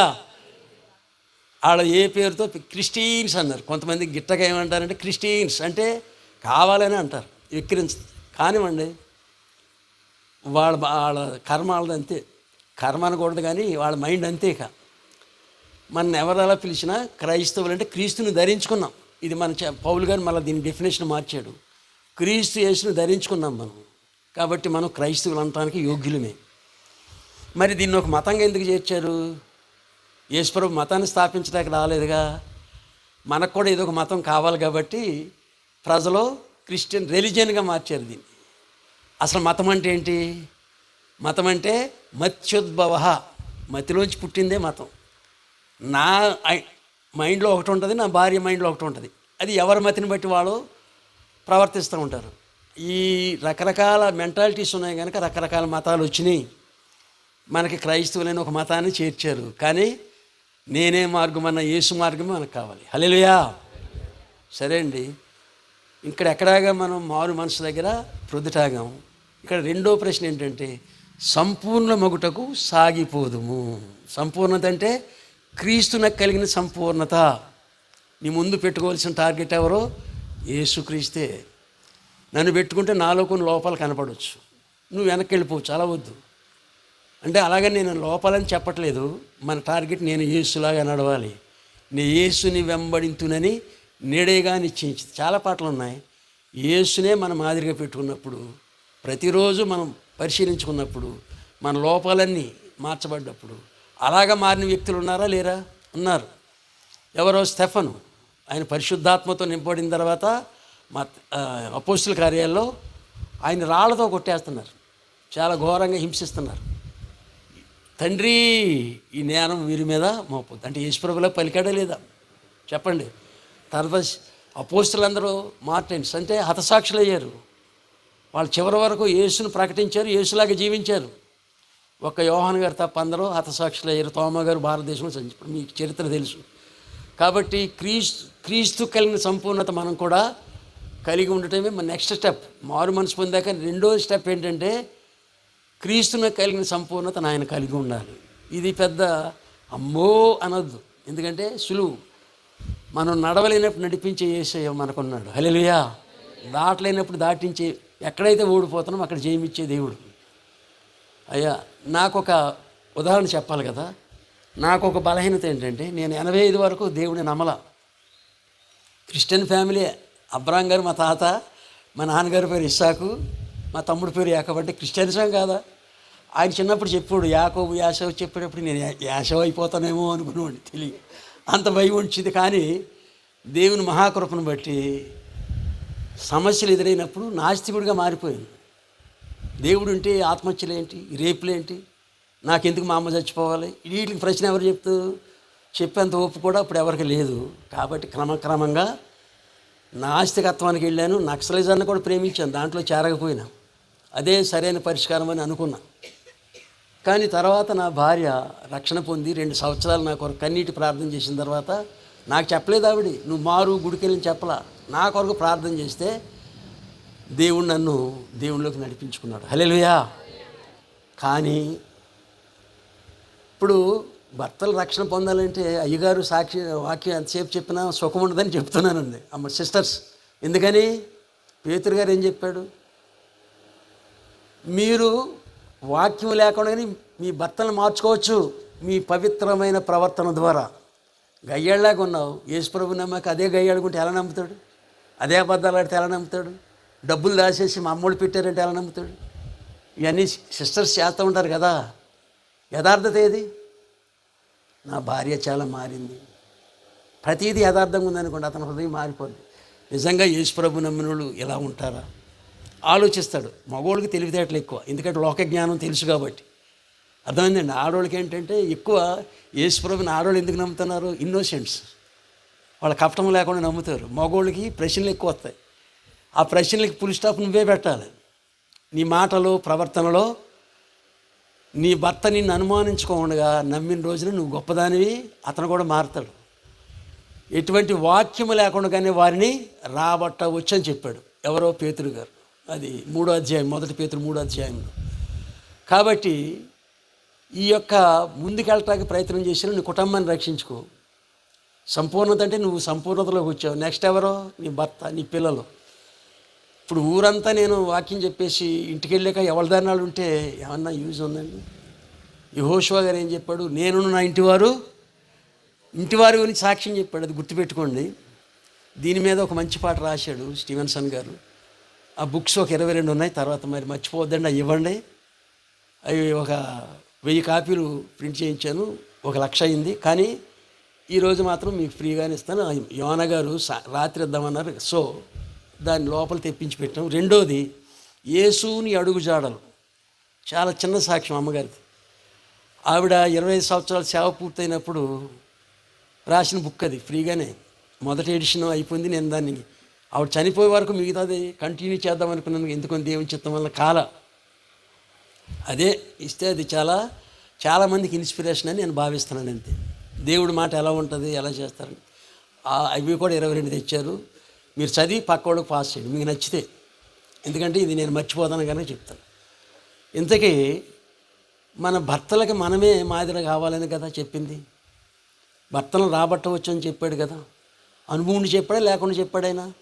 అనుభవంతో చెప్పాడు. సంపూర్ణ మగటంలో మనం ముందుకు సాగిపోదాం. దానికి ఎండ్లెస్ సంపూర్ణతకి, క్రీస్తు కలిగిన సంపూర్ణత మనం సాధించాలంటే చివరి వరకు చాలా ఓపికగా ఉండాలి. కొన్ని రోజులు ఆసక్తిగా ప్రార్థన చేసి మానేసి, ఆసక్తి గుడికి వచ్చి మానేసి, అది కాదు. ఆసక్తి విషయంలో మాంద్యులు కాక మందంగా ఉండొద్దు. రోమాలో చెప్పాడు పౌలు గారు, ఆసక్తి తగ్గకూడదు. దినదినమో నూతనపరచబడి, అంటే రోజు రోజుకి నువ్వు నూతనమైన వ్యక్తిగా మారాలి. ఆయనే సాక్ష్యం చెప్పాడు. బాహ్య పురుషుడు కృషించుచున్నాను. వయసుని బట్టి ఏమవుద్ది? బాడీలో మార్పు వస్తుంది రాదా? కృషించిపోద్ది. కానీ ఆంతర్య పురుషుడు దినదినము నూతనపరచబడుచున్నాడు. హల్లెలూయా. ఆయన సాక్ష్యమే మనం తీసుకుందాం. ఎప్పుడు చలాగా ఉంటామని చెప్పలేము. మన వయసుని బట్టి నడక మారుతుంది. ఒక రోజుకి కంప్లీట్ క్లోజ్ అయిపోద్ది. కానీ అనుభవం పెరుగుద్దా పెరగదా? లోపల దినదినము నూతన పరచబడటం అంటే రోజు కొత్త ఆలోచనలు, కొత్త దర్శనాలు నీకు ఇచ్చి ప్రభు నిన్ను నూతన పరుస్తాడు. అప్పుడు మాత్రమే మనం చనిపోయాక చెప్పాలన్నమాట. చనిపోయే ముందు పౌలు గారు చెప్పాడు తిమోతికి రాసిన పత్రికలో, మంచి పోరాటం పోరాడాను. ఇక రేపు ఆయన సెంటెన్స్ తలనరుగుతారు తెలుసు. జైల్లోంచి చెప్తున్నాడు ఈ మాట. ఆయనకి తెలుసు దేవుని పని నేను సంపూర్ణంగా చేశాను. మంచి పోరాటము అంటే సేవ అంటే పోరాటమా? కత్తులతో కాదు. అర్థమైందండి? లోకము, సాతానుడు, శరీరం కూడా మనకు శత్రువులే. ఈ పోరాటంలో ఆయన జయం పొందాడు. చాలాసార్లు ఓడిపోయే పరిస్థితులు వచ్చినా ప్రభు సహాయంతో గెలిచాడు. విక్టరీ. అది చాలా ధైర్యంగా చెప్పాడు. మంచి పోరాటం పోరాడి తిని నా పరుగు నా కోసం దర్శనంలో చూసి చెప్పేశాడు. అంతే. మీరు అలా ఉంటే మీకు వస్తుంది. అంతే. అంటే ఆ విధంగా మనం ముగించటం అనేది సంపూర్ణత. క్రీస్తును కలిగిన సంపూర్ణత ఒకరోజుతో ముగింపయ్యేది కాదు. మనం బ్రతుకున్నంతకాలం కూడా ఎక్సర్సైజ్ చేయాలి. ప్రభుతో సహవాసం కలిగి ఉండాలి. అయితే చివరిగా నేను ముగించడానికి పూనుకుంటున్నాను. ప్రకటన గ్రంథం 2వ అధ్యాయం దగ్గర నుంచి 7 సంఘాలకి దేవుడు కొన్ని హెచ్చరికలు ఇచ్చాడు. అది చెప్పి నేను ముగిస్తానండి. అక్కడ 7 సంఘాలు ఉన్నాయి. 7 సంఘాలు ఏంటివి? ఎఫెసు, స్ముర్నా. చూడండి 2వ అధ్యాయం. 2వ అధ్యాయంలో ముందు ఉన్నదేంటి? మొదటి వచనం ఎఫెసు, రెండవది 8వ వచనం స్ముర్నా, 3వది 12వ వచనం పెర్గమ, 4వది తుయతైరా, 5వది సార్దీస్, 6వది లౌదకియా, 6వది ఫిలదెల్ఫియా, 7వది లౌదకియా. అంటే మంచి సంఘాలే, వెల్ ఎస్టాబ్లిష్డ్. ఇప్పుడు ఏంటంటే పౌలు గారి బాధ, ఆయన ఏం చెప్పాడు? 1 కొరింథీ 1వ అధ్యాయం 3వ వచనం, 1వ అధ్యాయంలో 1వ వచనంలో ఏం చెప్పాడు? మీరు పరిశుద్ధాత్మ పొంది కృపావరాలతో మీరెంతో బాగున్నారు, నాకు సంతోషం అని చెప్పాడు. ఆయన తిట్టేటప్పుడు డైరెక్ట్ తిట్టాడండి. ముందు ఏం చేస్తాడు? పొగుడుతాడు. యేసుప్రభు కూడా పొగుడుతాడు. కానీ 3వ అధ్యాయానికి వచ్చాడు, ఏం చెప్పాడు? వాళ్ళందరూ బాప్తిస్మాలు పొందారు, రొట్టె బలారాధనలో ఉంటున్నారు, చాలా కృపావరాలు కలిగి ఉన్నారు, ఎక్సలెంట్. కానీ 3వ అధ్యాయంలో వాళ్ళ లోపం చెప్పాడు. మీలో కక్షలు అసూయలు ఉండగా మీరు శరీరానుసారులే. ఎన్నుంటి సుఖమే ఉంది. సంఘాలు కూడా ఈ 7 కూడా మంచి సంఘాలే, 7 మంచి సంఘాలే. కానీ చివరి దశలు ఎలా ఉన్నాయంటే వాటిలో లోపాలు కనపడుతున్నాయి. ఆ లోపాలే చెప్పి నేను ముగిస్తాను. మొదటిది ఎఫ్ఎస్ సంఘం నెంబర్ 1. అర్థమైందండి. దీనికి అర్థాలు కూడా డిక్షనరీలో ఉన్నాయి. ఎఫ్ఎస్ అంటే ఏంటి, స్ఫురణ అంటే ఏంటి, స్ఫురణ అంటే చేదు, ఇలా అనుభవాలు ఉన్నాయి. ఇదంతా బాగుందండి. కానీ ఇక్కడ ఏం చెప్పాడు? 5వ వచనం చదవండి, 2:5. చేసుకుని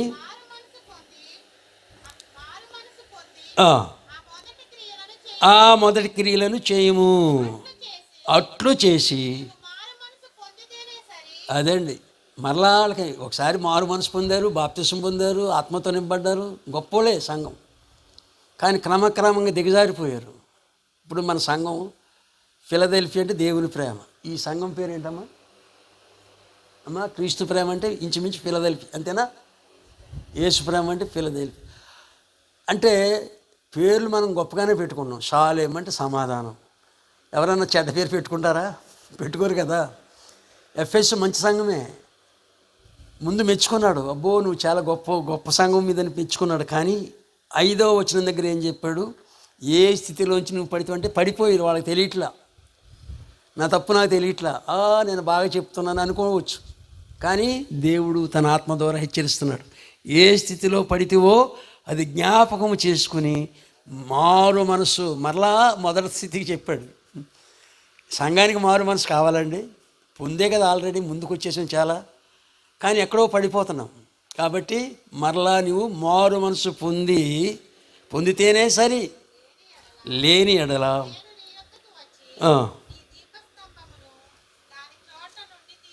దీపస్తంభం పోతే, ఈ లైట్ పోతే కరెంట్ చీకట కదా. సంఘానికి దీపమని స్తంభం అంటే వాక్యం ఇచ్చాడు, వాళ్ళని లైట్లో ఎలగమన్నాడు. వాళ్ళు మారట్లేదు. ఆ దీపం చేస్తే ఏమవుతుంది? చీకటి అయిపోతుంది. అందుకేం చేయాలి? ఏ స్థితి మనం గుర్తించవలసింది ఒకే ఒక మాట, ఏ స్థితిలో మన జీవితంలో వెనక్కి వెళ్ళిపోయాం. ముందుకెళ్ళినట్టు కనపడుతున్నాం, కానీ దేవుని దృష్టిలో ఎక్కడో వెనక్కి వెళ్ళిపోయాం. అది నువ్వు తెలుసుకుని మారు మనసు పొందితేనే సరి, నీకు అవకాశం ఇచ్చాను. లేదంటే దీపస్తంభాన్ని దాని ముందు నుంచి మీ మధ్య నుంచి తీసివేస్తాను. ఇంకా క్రిందకి చెప్పాడండి. 2వది 8వ వచనంలో ఉన్న మాట, ఇది స్ఫురణలో ఉన్న సంఘపు దూతకి ఇలాగూ వ్రాయము. ఇంతకీ ఇవన్నీ మీరు చదవండి ఇంటి దగ్గర. ఆ సంఘాన్ని గద్దించలా, మారు మనసు పొందమని చెప్పలా. ఎందుకంటే వాళ్ళు శ్రమల్లో నిలబడ్డారు, వాళ్ళ సాక్ష్యాన్ని కాపాడుకున్నారు. ఈ 7 సంఘాలు 2 సంఘాలు మాత్రం బెటరు. ఒకటి స్ఫురణ, 2వది ఫిలదెల్ఫియా. 2వది అంటే 2వది కాదు, వరుసలో 2 సంఘాలు అవుట్ ఆఫ్ 7, 2 మాత్రమే దేవుడి దృష్టికి ప్రీతికరంగా ఉన్నాయి.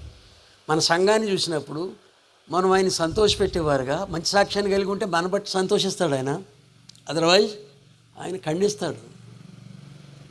అబ్బో మాది గొప్ప సంఘం అని మనం బూస్ట్ కొట్టుకుంటే ఎలాగండి? అర్థమైందా? పెద్ద గుడి, పెద్ద సంఘం ఇది కాదు. మనం ఎంత పరిశుద్ధంగా దేవుని చిత్తాన్ని నెరవేర్చే వారు ఉన్నామో. స్ఫురణ అంటే శ్రమల్లో ఉన్న సంఘం. అది శ్రమల్లో దేవుణ్ణి అనుసరించడం కష్టం కదా. స్ఫురణ అనేది చేదు అనుభవం. కనుక ఆ సంఘాన్ని గద్దించలేదు, బహుమానం ఇస్తుంది. అక్కడ మారు మనసు అన్నమాట అక్కడ ఉండదు. తర్వాత పెర్గమలో ఉన్న సంఘానికి చెప్పాడు బిలాం బోధ అన్నది మీకు అర్థమైందా? బిలాము ఏం చేశాడు? మోయాబీలు రాజు బాలాకు పిలిచాడు, పిలిచి ఆయన శపించు.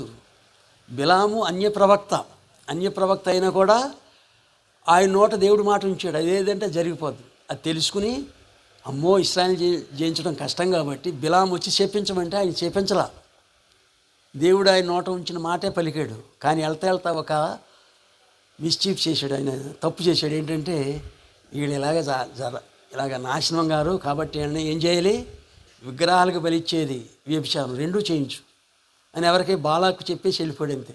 వెళ్ళిన తర్వాత ఇశ్రాయేల్ ఏం చేశారు, మోయాబు స్త్రీలతో ఆ యొక్క జాతరలాటలో వ్యభిచారం చేశారు.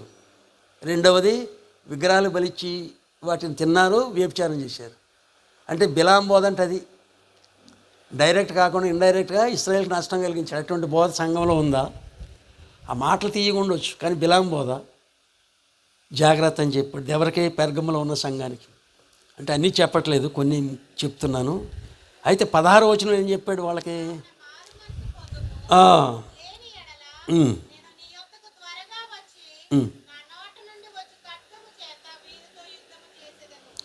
వాళ్ళకు కూడా వార్నింగ్ ఇచ్చాడు, నువ్వు చాలా దిగజారిపోతున్నావు.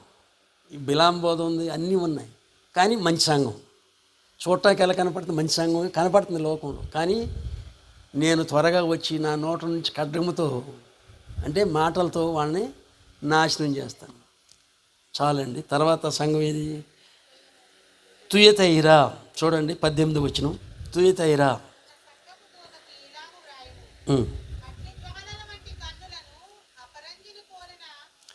ఇది డిస్క్రిప్షన్ అండి, అది వద్దు. ఇక్కడ ఈ సంఘంలో ఎవరున్నారు, 20వ వచనం చూడండి. అయినను మీ మీద మోపవలసినది ఏమనగా తాను ప్రవక్తినని చెప్పుకునే యెజబేలు గురించి ఒక మాట చెప్తానండి. ఒక వాక్యం తెలియని కోళ్ళకి వాళ్ళ అత్తగారు ఏం చెప్పారంటే, ఇది యెజబేలులాగా ఉందిరా మీ ఆవిడ అన్నది. ఆవిడ అనుకుందంట, అమ్మో మంచి పేరు పెట్టింది మా అత్తగారు అనుకుందంట. ఒకరోజు గుళ్ళోకి వెళ్తే యెజబేలు చరిత్ర చెప్పాడంట పాస్టర్ గారు. అమ్మా, యెజబేలు ఏం చేసింది? యెజబేలు అంటే అర్థం ఏంటి, బయలే దేవుడు, దానికి పోటీ ఎవరో ఏలియా యెహోవాయే దేవుడు. ఇద్దరికి పోటీలో యెజబేలు ఓడిపోయింది. అది ప్రవక్తిని, నేను ప్రవచనం చెప్తాను. ఇటువంటి వాళ్ళు సంఘాల్లో ఉంటారండి ఆడవాళ్ళు. యెజబేలు అని ప్రవక్తిని ఉండనిచ్చావు, అది తప్పు. వాళ్ళు చెప్పింది జరుగుతుందా లేదా, వాళ్ళ క్యారెక్టర్ ఎలా ఉంది చూసుకోవాలి, కానీ ప్రవచనాల మీద పడిపోయారే అందరూ సోదిలేగా. యెజబేలు అని స్త్రీని నీవు జారత్వము చేయుటకు, విగ్రహములు బలిచ్చిన వాటిని తినుటకు అది నీ దాసులకు బోధించున్నది. ఇంతకీ యెజబేలు ఆహాబుని ఎందుకు ఇశ్రాయేలీయులు ప్రేమించారు? వాళ్ళేమనుకున్నారంటే, ఈ బయలును పూజించినా పంటలు బాగా పండుతున్నాయి. అర్థమైందండి. విప్పరు, తెలిసి ఉంటుంది మీకు, పెంటపాడు దగ్గర విప్పరు. మా ఊర్లో సంవత్సరాదికి ఒక బొమ్మని కొయ్యి కట్టి ఏలాడదీసి తిప్పుతారు, దాన్ని అట్టిపళ్ళతో కొడతారు. సిరి బొమ్మ, దాని పేరేంటి, సిరి బొమ్మ. అంటే అలా ఊరేగిస్తే పంటలు బాగా పండుతాయని. యెజబేలు ఏం చేసింది, బయలును పూజిస్తే మీ పంటలు బాగా పండుతాయని నీచమైన కార్యాలు చేసింది. మాకు ఏ దేవుడైతే ఏంటి, పంటలు బాగా పండుతున్నాయని వాళ్ళు చెడిపోయారు. అప్పుడు దేవుడు ఏలియాని పంపాడు. ఏలియా ఆవిడకి ఎదురు నిలిచి యెహోవాయే దేవుడు అనిపించాడు. హల్లెలూయా. యెజబేలు అనేది అంత ప్రమాదం. ప్రజలను ఎటు నడిపించింది, విగ్రహారాధన వైపు, బలిచ్చి వాటిని తినే వైపు నడిపించింది. కనుక యెజబేలు అనే స్త్రీను సంఘంలో ఉండనివ్వద్దు, అది దేవుడిచ్చే హెచ్చరిక. నువ్వు వివేచన చెయ్యి. మొహమాటానికి పోతే ఏమవుతుంది, నీ సంఘమే పాడవుతుంది. మనం కొన్ని విషయాల్లో స్ట్రిక్ట్గా ఉండాలండి, ఖండించాలి. పౌలు గారు ఏం చెప్పాడు, తప్పు చేసిన వాడిని అందరిలో పబ్లిక్గా ఖండించమన్నాడు. ఎంతమంది ఖండించగలరు అంటే అది ప్రశ్నే, వెళ్ళిపోతారేమో. ఒక ఆయన సంఘం స్థాపించినప్పుడు 150-200 వరకు వచ్చారంట. ఆయన వాక్యానుసారంగా చెప్తుంటే 60 మంది మిగిలారంట. పలచబడిపోతలా, నిజమైన సత్యవాక్యాన్ని చెప్పినప్పుడు తట్టుకోలేరు అందరూ. మేమేం తప్పు చేయదు, దీవించవచ్చుగా, నువ్వు దీవించటాగా పెట్టింది వాక్యం చెప్పటాక. యెజబేలు అనే స్త్రీని మన సంఘంలో ఉండనివ్వద్దు. ఎవరికి, తుయతైరా అంటే చాలా రిచ్. ఇక్కడ మనం తుయతైరా చూసినప్పుడల్లా ఎవరు గుర్తొస్తారు, లూది అనే స్త్రీ గుర్తొస్తుంది. ఆవిడ ఓదారంగు పొడి నమ్మే తుయతైరా పట్టణస్తురాలు. ఓదారంగు పొడి అంటే ధనవంతుడు ఎటువంటి డ్రెస్ వేసుకునేవాడు, రిచ్, కాస్ట్లీ అనమాట. అది ఓదారంగు అంటే చాలా ఖరీదైంది కదా.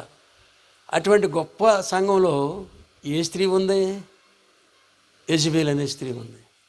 ఇవి చివరగా చెప్పి వదిలేశాడు దేవుడు. మారు మనసు గురించి తర్వాత మాట్లాడాలి. నువ్వు మారు మనసు చూడండి, 22వ వచనం. ఇదిగో నేను దానిని మంచం పట్టించి, అర్థం, దానితో కూడా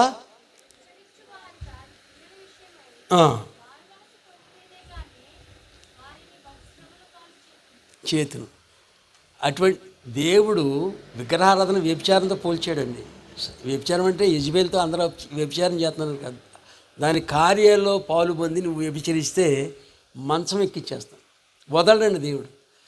దేవుడి విషయంలో చాలా నిర్లక్ష్యంగా ఉంటున్నాం మేము. దేహంతో జరిగించినవి ఇక్కడ పనిష్మెంట్ వస్తేనే మంచిది. మంచివైనను సరే, చెడ్డవైన సరే. 2 కొరింథీ 5:10 పౌలు గారు టోటల్గా ఒక హెచ్చరిక ఇచ్చాడు. మనమందరము క్రీస్తు న్యాయపీఠం మీదట నిలబడాలి. ఎందుకని? దేహంతో జరిగించినవి మంచివైనను సరే, చెడ్డవైనను సరే. ఇప్పుడు బయట ఇక్కడ కనపడేవన్నీ యాక్టివిటీస్ మంచి, బట్ నాకు మరలా సీక్రెట్ ఉంటుంది, ఛాంబర్ ఒకటి ప్రతి వాళ్ళకి ఉంటుందండి.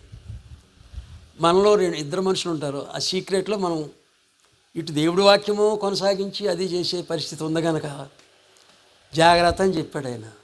దేహంతో జరిగించినవి మంచివైనవి సరే, వాటిని ఫలము ప్రతివాడు పొందినట్లు మనమందరం, అంటే ఆయనతో కూడా పోల్చుకున్నాడు. క్రీస్తు న్యాయపీఠం మీదట, అంటే దేవుడు ఏదైనా వదులుతాడా? అది నేను చెప్పే మాట. మన జీవితం ఎలా జీవించినా పర్వాలేదు, సారీ ప్రభు పడుకునేటప్పుడు సారీ ప్రభు క్షమించేస్తాడా? రోజు అదే చేస్తే క్షమిస్తాడా? మనకు టైం ఇచ్చాడు అంతే. జీవిస్తున్నామంటే అది మన గొప్పతనం కాదు, దేవుని కృప. మనం దిద్దుకోవాలనే మన ఆయుష్ పొడిగిస్తున్నాడు తప్ప మనం ఎంజాయ్ చేయడానికైతే కాదు.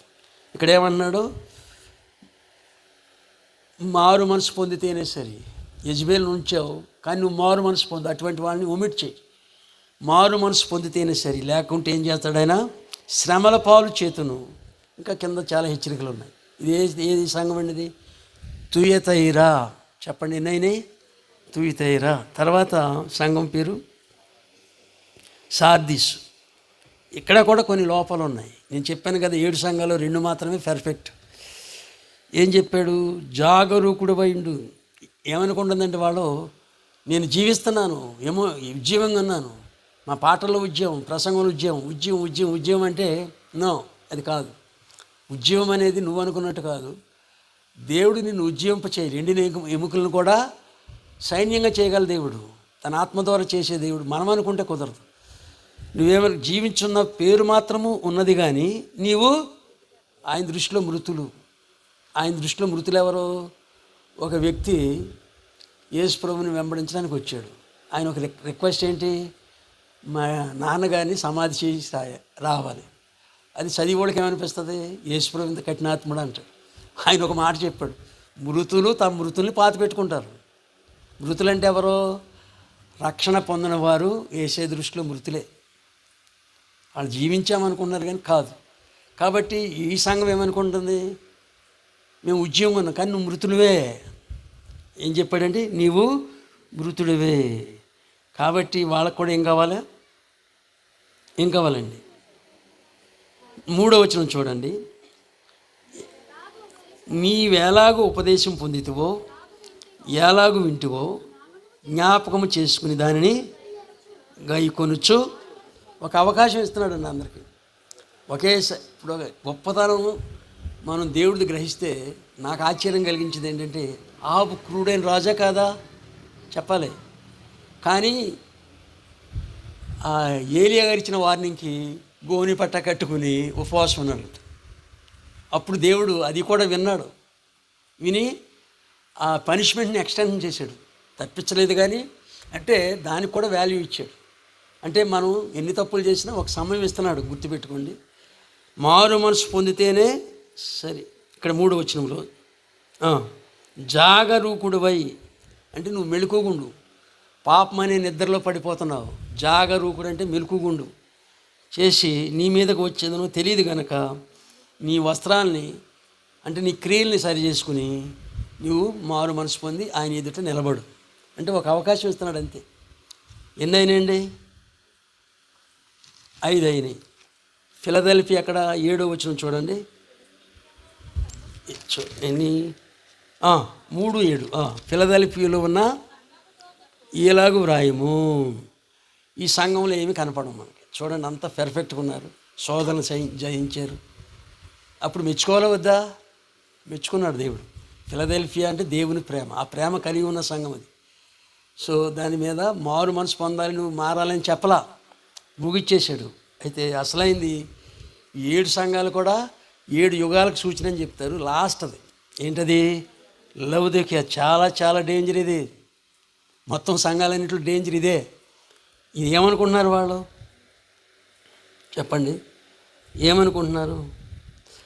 14 వచనం చూడండి. లవొదికయలో ఉన్న సంఘము దూతకు ఇలాగూ వ్రాయము, ఆమెనని వాడు నమ్మకమైన సత్యసాక్షి, దేవుని సృష్టికి ఆది అయినున్నవాడు చెప్పు సంగతులు ఏమనగా, అదండి నీ క్రియలు నేను ఎరుగుదును. అదండి ప్రాబ్లం చాలా ఉంది దాంతో. సచ్చాడంటే మాట్లాడుతున్నాడు. పోయి చల్లగా ఉంటాయి చచ్చిపోయినట్టు లెక్క. చచ్చిపోయిన వాళ్ళు ఎలా ఉంటారండి? పట్టుకుని చూసారా మీరు? రక్తం ఉండదు కనుక వెంటనే చల్లబడిపోతారు. ఇక చచ్చిపోయిన తర్వాత అప్పుడు చచ్చిపోయిన లెక్క వేయచ్చు. చూస్తే వెచ్చకుంటున్నాడు, అటు చూస్తే చల్లగా ఉన్నాడు, ఒక చెయ్యి ఉంది నాది పడిపోయింది అనుకోండి సపోజు. అది ఎలా ఉంటుంది? బతికున్నట్టు ఉంటుంది అంతే. దానికి నాకు ఏం ఉపయోగపడదు నాకు. అలా ఉంటే దేవుడికి ఇష్టమా? దేవుడికి మనం ప్రతి ఒక్కరూ అవసరం. మీరు చాలామంది అనుకునేది అంటే పాస్టర్ల పని వాళ్ళ పని కాదు. నిన్ను ఒక పర్పస్తో దేవుడు కోరుకున్నాడు. కొంతమంది గుండెకాయ లాంటి, అంటే గుండె లాంటి బలమైన వ్యక్తులు ఉన్నారు. వాళ్ళు ప్రార్థన ద్వారా సేవకులకు సపోర్ట్ చేస్తారు. పౌలు గారు ఏం చెప్పాడు? నేను నిలబడి వాక్యం చెప్పేటప్పుడు ధైర్యంగా చెప్పినట్లు మీరు నా కొరకు ప్రార్థన చేయండి. ఆయన రాదా చెప్పడం? వచ్చు, కానీ అటువంటి లోపల అవయవాలు చాలా గొప్పవి. సంఘములు అందరూ కూడా బోధకులు కాకపోవచ్చు, కానీ అందరూ ప్రార్థనా పరులు, సువార్త పట్ల భారం కలిగిన వారు ఉండరు. నీకు పర్పస్ తోటే నేను రక్షించాడు. నేను యూజ్లెస్ ఫెయిల్ అని ఎవ్వరు అనుకోవద్దు, అది చాలా రాంగ్ అండి. నిన్ను కూడా దేవుడు, నేను చిన్నపిల్లలను చూసినప్పుడు ఏమనుకుంటాను, రేపు ఐఏఎస్ అవ్వచ్చు, ఐపీఎస్. ఇప్పుడు చెప్పగలమా వాళ్ళ గురించి? మన పక్కన దూసేస్తాం. కొంతమందిని గుర్తుపెట్టుకున్నాం. దేవుడు కూడా మనందరి పట్ల ఒక ప్రణాళిక కలిగి ఉన్నాడు. నేను వ్యర్థురాలని ఎవరో అనుకోవద్దు. అయితే ఈ సంఘం ఏమనుకుంటుంది? ఇది చల్లగా లేదు, వెచ్చగా లేదు. ఎలా ఉంది? చల్లగానైనా వెచ్చగానే ఉండినా మేలు. నువ్వు సచ్చినా మేలే, బ్రతికినా మేలే. కానీ నువ్వేమవుతున్నావు? నులివెచ్చగా ఉన్నావు గనుక ఉమ్మువేయ ఉద్దేశించున్నా. ఇది మన పాటల పుస్తకంలో ఉసంగమ సారవంగం ఉంది కదా, 4వ వచనంలో ఉంది. చల్లగానైనను ఉండినా నీకది మేలగును, నులివెచ్చని స్థితి కలిగి ఉంటే బయటకు ఉమ్మేస్తాడు. చెయ్యి అసలు ఉమ్మేయటం అనేది ఎంత సిగ్గండి. ఉమ్మేయించుకుంటారు ఎవరన్నా? అంత కోపం ఉంది దేవుడికి. ఇటు బతికినోడు కాదు, చచ్చినోడు కాదు. ఎందుకు రక్షణ పొందాడు? ఎంత వేదన పడతావు మాట అన్నాడు. గుర్తుపెట్టుకోండి, నులివెచ్చని స్థితి నువ్వు కలిగి ఉంటే బయట ఉమ్ము వేయని ఉద్దేశించున్నాను. వీడికున్న గొప్ప క్వాలిటీస్ చూడండి. నీవు దౌర్భాగ్యుడవు. అబ్బా, అంటే నీ అంత దరిద్రుడు ఎవరు లేదు నాన్న. సంఘాన్ని అంటున్నాడు. గొప్ప సంఘం అని నువ్వు బయట ఎక్స్టర్నల్గా గొప్ప చెప్పుకుంటా, కానీ నువ్వు దౌర్భాగ్యుడవు, దిక్కుమాలిన వాడువు, దరిద్రుడువు, గుడ్డివాడువును, దిగంబరుడునై ఉన్నామని. ఎన్ని లక్షణాలంటే! దిగంబరుడు అంటే తెలుసు కదా, ఏదో రిచ్ మంచి కాస్ట్లీ డ్రెస్ వేసుకొచ్చాను అనుకుంటాము, కానీ దేవుని దృష్టిలో దిగంబరి, బట్టలైనడు కనపడతాను. దిగంబరి, గుడ్డివాడు అంటే ఇక ఇటు వెళ్తున్నాడో అడిగే తెలియదు. దరిద్రుడు అంటే ఆయన ఎవరు పట్టించుకోరు. దిక్కుమాలినోడు. ఇవన్నీ తిట్టులాగా ఉన్నాయి, అలా ఉన్నాయండి, అంతే కదా. ఇలాగ ఈ 3 మిగిలిన సంఘాలు తిట్లా. ప్రజెంట్ ఇది లాస్ట్ ఏజ్లో ఉండే సంఘం యొక్క లక్షణం ఇది. గుడ్డివాడవు అయ్యుండి నువ్వేమనుకుంటున్నావు? ఎరుగక నేను ధనవంతుణ్ణి. అబ్బో, మా సంఘంలో ఎంత ఫండ్ ఉందో తెలుసా? మేము రిచ్. ఫండుని బట్టి రిచ్ కాదు, నీ ధనాన్ని బట్టి రిచ్ కాదు. దేవుడి దృష్టిలో అది కాదు. చెప్పండి, చదవండి. ధనవృద్ధి చేసి ఉన్నాను, నాకేమీ కొదువలేదని చెప్పుకొనిచున్నావు. నీవు ధనవృద్ధి చేసి కొన్నట్లు అది నిజమైన ధనం కాదు, అది అభివృద్ధి కాదు. కానీ దేవుడు ఇచ్చేది చూడండి ఇక్కడ, పుటములో వేయబడిన బంగారము. అంటే వాక్యము శ్రేష్టమైంది. పుటములో అంటే ఎటువంటి లోపం లేనటువంటి వాక్యం అనే బంగారాన్ని దేవునికి ఇస్తున్నాడు. హల్లెలూయా. బంగారం అంటే బిస్కెట్లు లేకపోతే ఏదో కేజీలు ఇవ్వడండి. పుటం వేయబడిన బంగారం అంటే శ్రేష్టమైన వాక్యాన్ని ఆ వాక్యమే మనల్ని ఉద్ధరించాలి. ఈ వాక్యం మనల్ని తిరిగి ఉద్ధరించాలంటే వాక్యం కావాలి మనకి. పుటం వేయబడిన బంగారమును, తర్వాత దిశమల, నువ్వు బోర్డు ఉంటూ ఉన్నావు, అది సిగ్గు, మనుషుల మధ్య తిరగలేవు, కనపడకుండానట్లు ధరించుకున్నటకు తెల్లని వస్త్రములు. ప్రకటన గ్రంథంలో వస్త్రాలంటే క్రియలని ఉంది, బట్టలు కాదండి. ఇప్పుడు ఏం చెప్పాడు? మన వస్త్రాలు అంటే మన పాపపు క్రియలు నల్లగా ఉన్నా కూడా యేసు రక్తంలో కడుక్కున్నప్పుడు మన క్రియలన్నీ కూడా పరిశుద్ధుల నీతి క్రియలు. ఇది ముందు భాగాల్లో ఉంది. మనం ఏ వస్త్రాలు వేసుకోవాలి? తెల్లని, అంటే పరిశుద్ధత కలిగిన జీవితాన్ని మనం ధరించాలి. అంటే ఉతుక్కోవాలి, ఇక మారాలి. అయ్యో నాకు బట్టలు లేవు నాయనా, బట్టలు ఇవి నాయనా అంటే నీ జీవితం మార్చుకుని పరిశుద్ధుల నీతి క్రియలు జరిగిస్తూ పరిశుద్ధమైన వస్త్రాలు ధరించుకుంటే అదే తెల్లని వస్త్రములు. తర్వాత చూడండి, నీకు దృష్టి కలిగినట్లు కాటుకొని నా యొద్ద కొనమని బుద్ధి చెప్పుచున్నాను. కాటుకు గురించి మీ అందరికీ చాలామందికి తెలుసు. పూర్వం ఏం చేసేవారంటే తుమ్మ చెట్ల నుంచి కాయలు తీసి దాన్ని నలుపు తీసి చిన్నపిల్లలకి పెట్టేవారు. ఎందుకని?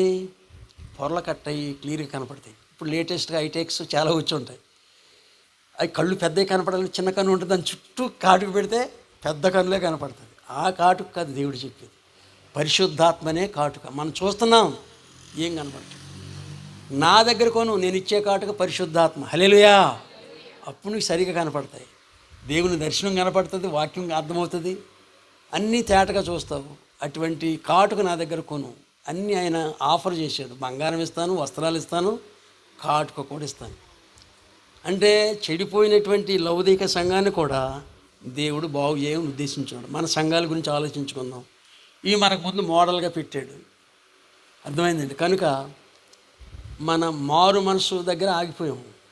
ఈ సంఘాలకి మరలా మారు మనసు కావాలని చెప్పాడు. ఎప్పుడు చెప్పాడు? 19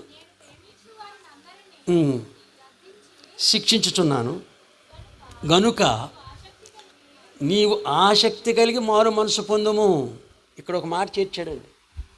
ఈ సంఘం ఆసక్తి, అబ్బో నేను పొందాలి. ఎందుకంటే ఇలా ఉంటే కుదరదు. ఎందుకు దేవుడు మనకు శిక్షలు విధిస్తున్నాడు? ఇప్పుడు నీ పిల్లోడిని కొడతావు కానీ బయట పిల్లోడు తప్పు చేస్తే కొట్టవు కదా. నువ్వు ప్రేమిస్తున్నావు. దేవుడు మనం ప్రేమించాడు కనుక కొన్నిసార్లు శిక్షలు ఇస్తాడు. అది పనిష్మెంట్ కాదు, మనం బాగుపడాలని ఇస్తాడు. దేవుడిని నమ్ముకున్నాక ఏమొచ్చిందండి? ఈ రోగాలు వచ్చి ఎందుకు వస్తాయి? మనం బాగుపడాలనే దేవుడు కొన్ని పరిస్థితులు మనకు కలిగిస్తాడు. ఎందుకని? మనం ప్రేమిస్తున్నాడు ఆయన. ప్రేమించి వాళ్ళని గద్దించి శిక్షించుచున్నాను. మీరేం చేయాలి? ఇక్కడ ప్లస్ పాయింట్ ఏంటి? ప్లస్ చెప్పింది ఏంటంటే ఆసక్తి కలిగి మారు మనసు పొందమని చెప్పారు మిగతా సంఘాలకి. ఇక్కడ మాత్రం వరస్ట్ కండిషన్లో ఉన్నాం కనుక వెంటనే ఆసక్తి కలిగి మారు మనసు పొందము. ఏమిస్తాడు అప్పుడు? తీసుకెళ్ళి ఆయనతో పాటు సింహాసనం మీద కూర్చోబెడతాడు, ఆయనతో పాటు భోజనం పెడతాడు. ఇక్కడ మెరిట్స్ డిమెరిట్స్ రెండు చెప్పబడ్డాయి. కానీ మనం మారు మనసు విషయంలో కొంచెం ఆలోచిద్దాం. ఎదిగిపోయాం, అన్నీ తెలుసని అనుకోవద్దు. మనం పరిశీలించుకుని మన సంఘంలో ఉన్న లోపాలని ఎవరు చెప్తారు? బయట వాళ్ళు చెప్తే సుఖం లేదండి. మనం ఒప్పుకోం. మన సంఘాన్ని మనమే రివైవ్ చేసుకోవాలి. ఎవరికి అంశం ఏంటో పక్కన పెట్టద్దు. క్రీస్తున కలిగిన సంపూర్ణత మనము కూడా, అది ఒక రోజుతో స్టాప్ చేయొద్దు. అది ముందుకు చాలా వరకు వెళ్దాం. ఇక్కడితో నేను ముగిస్తున్నాను. మరి భోజనానికి సమయం సరిపోయింది అనుకున్నా. ఉదయ్ గారు సరిపోయింది కదండి. చెప్పేది ఇంకా పొడిగించడం అంటే కబడ్డీలో పాయింట్లు వచ్చేసాక దానికి పుట్టినే పంపుతారు, వాడు టైం పాస్ చేసేస్తాడు. క్రికెట్లో కూడా అంతే. ఆ టైం పాస్ వద్దు మనకి. ఎందుకంటే ఇది నాకు చాలా అనిపిస్తుంది. నేను ఏం చెప్పాను? అనిల్ గారు సాక్ష్యం అక్కడ సరిగ్గా చెప్పలా. నేను చెప్పాను, మీరు చెప్పండి ఫుల్గా అంటే ప్రేరేపణ లేదేమో. క్లుప్తంగా చెప్పారు కానీ ఈరోజు మాత్రం చెప్పింది చాలామందికి ఆదర్శప్రాయం. హల్లెలూయా. రెండోది మా మనవడు గారు చాలామందికి సింగర్స్కి ఆదర్శప్రాయం. మా దాయిమోడి గొంతే పెద్దదండి. అర్థమైందండి? దేవుడిచ్చిన గిఫ్ట్. ఏమైనా కరెక్ట్? మా నాయన వాళ్ళు చెప్పారండి, ఎప్పుడో మైక్ లేని రోజుల్లో గుళ్ళు వాళ్ళు పాడుతుంటే దేవదానం ఇస్సాకు కాంతమ్మ మా అత్తగారు రెండు కూడా మా పాట వినబడకూడదంట. అది వాళ్ళకి పిచ్చ. అంటే వాయిస్లు పెద్దవి అనమాట, గొంతు పెద్దది, నోరు కూడా పెద్దదే, తిండి కూడా గట్టిగా తింటారు. మరి ఎలా తింటాడో తెలియదు కానీ సరేనండి, నేను మరి ముగిస్తాను, మీరు ఏమనుకోవద్దు. ఇంకా చెప్పాలని కూడా ఎక్స్పెక్ట్ చేయొద్దు. It is enough. దేవుడి వాక్యాన్ని దీవించును గాక.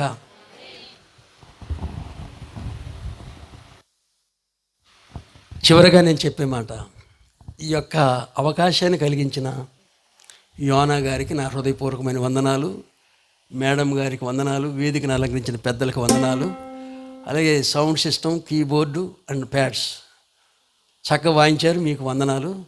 మరి తిరగటి సిస్టర్స్ మాత్రం నాకు గుర్తుంటారు, ఎందుకంటే చాలా బాగా పాడారు. మిగిలిన పాడలేదని కాదండి, అందరిని పోగొట్టక కాదు.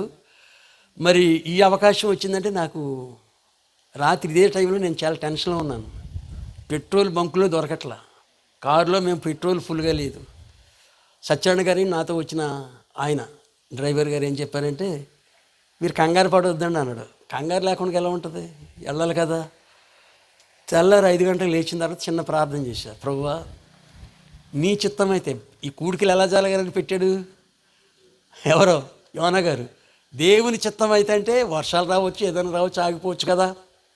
దేవుని చిత్తం అయితే అన్న మాట మనం ఇప్పుడు వాడాలి. నీ చిత్తం అయితే మేము వెళ్ళడానికి అవకాశం ఇవ్వు ప్రభు అన్నప్పుడు ట్యాంక్ ఫుల్ చేసుకునే అవకాశం వచ్చింది. 2 బంకులు దాటాం, క్లోజ్డ్. చివరి దాంట్లో మాత్రం దొరికింది. దేవునికి మహిమ కలుగునుగాక. అయితే మీరు చూసే ఉంటారు చాలామంది, నాదేళ్ళ ఎవరో మనోహర్ గారు, సివిల్ సప్లైస్ మినిస్టర్. ఆయన ఏం చెప్పాడంటే, బళ్ళుకు మాత్రం ఫుల్ చేయండి, కారుకి 15 లీటర్లు కొట్టండి, డబ్బాలకే సీసాలకు వద్దండి. చాలామంది టిన్నులు పట్టుకెళ్ళిపోయారు, అందుకనే అసలు డెఫిషియన్సీ వచ్చింది. ఎందుకంటే భయం ఎక్కువ, కానీ అసలు వాళ్ళు ఇబ్బంది పడుతున్నారు కదా. కనుక ఇది పరిష్కారం కావాలని ఇది కూడా అంశంగా మనం ప్రార్థన చేద్దాం. ఎందుకంటే సామ్యూల్ గారిని మిస్ అయ్యాం. నేను ఎక్స్పెక్ట్ చేసిన అంశాలు అదొకటే, కానీ అది ఎందుకనో దేవుడు అలాగా ఇచ్చాడు, నాకు ఈ సమయం ఇచ్చాడు. ఇది నేను ఎక్స్పెక్ట్ చేయలేదు. దేవుడిచ్చిన మంచి సమయాన్ని బట్టి దేవుని నామానికి మహిమ, ఘనత, ప్రభావములు కలుగును గాక. మీ ఆదరణ, అభిమానాలకి నా హృదయపూర్వకమైన వందనాలు. నా ఉద్దేశం ఏంటంటే శ్రమ మినిస్ట్రీస్తో కలవాలి అనుకుంటాను, అంతే. నేను చెప్పాలని మాత్రం చెప్పాను, ముందు నేను పేరేయొద్దని చెప్పాను. Thank you. ఆయనతో బోర్డు సార్లు చెప్పాను, నా పేరు ఎందుకయ్యా, నేను వస్తే చాలంటే వినలేదు. ఆయన వినలేదు, వేసాడు. మరి వేసినందుకైనా దేవుడు ఇలా సమయం ఇచ్చాడని అందరికీ వందనాలు చెప్తూ నేను ముగిస్తున్నాను. దేవుడి మాటలు దీవించునుగాక.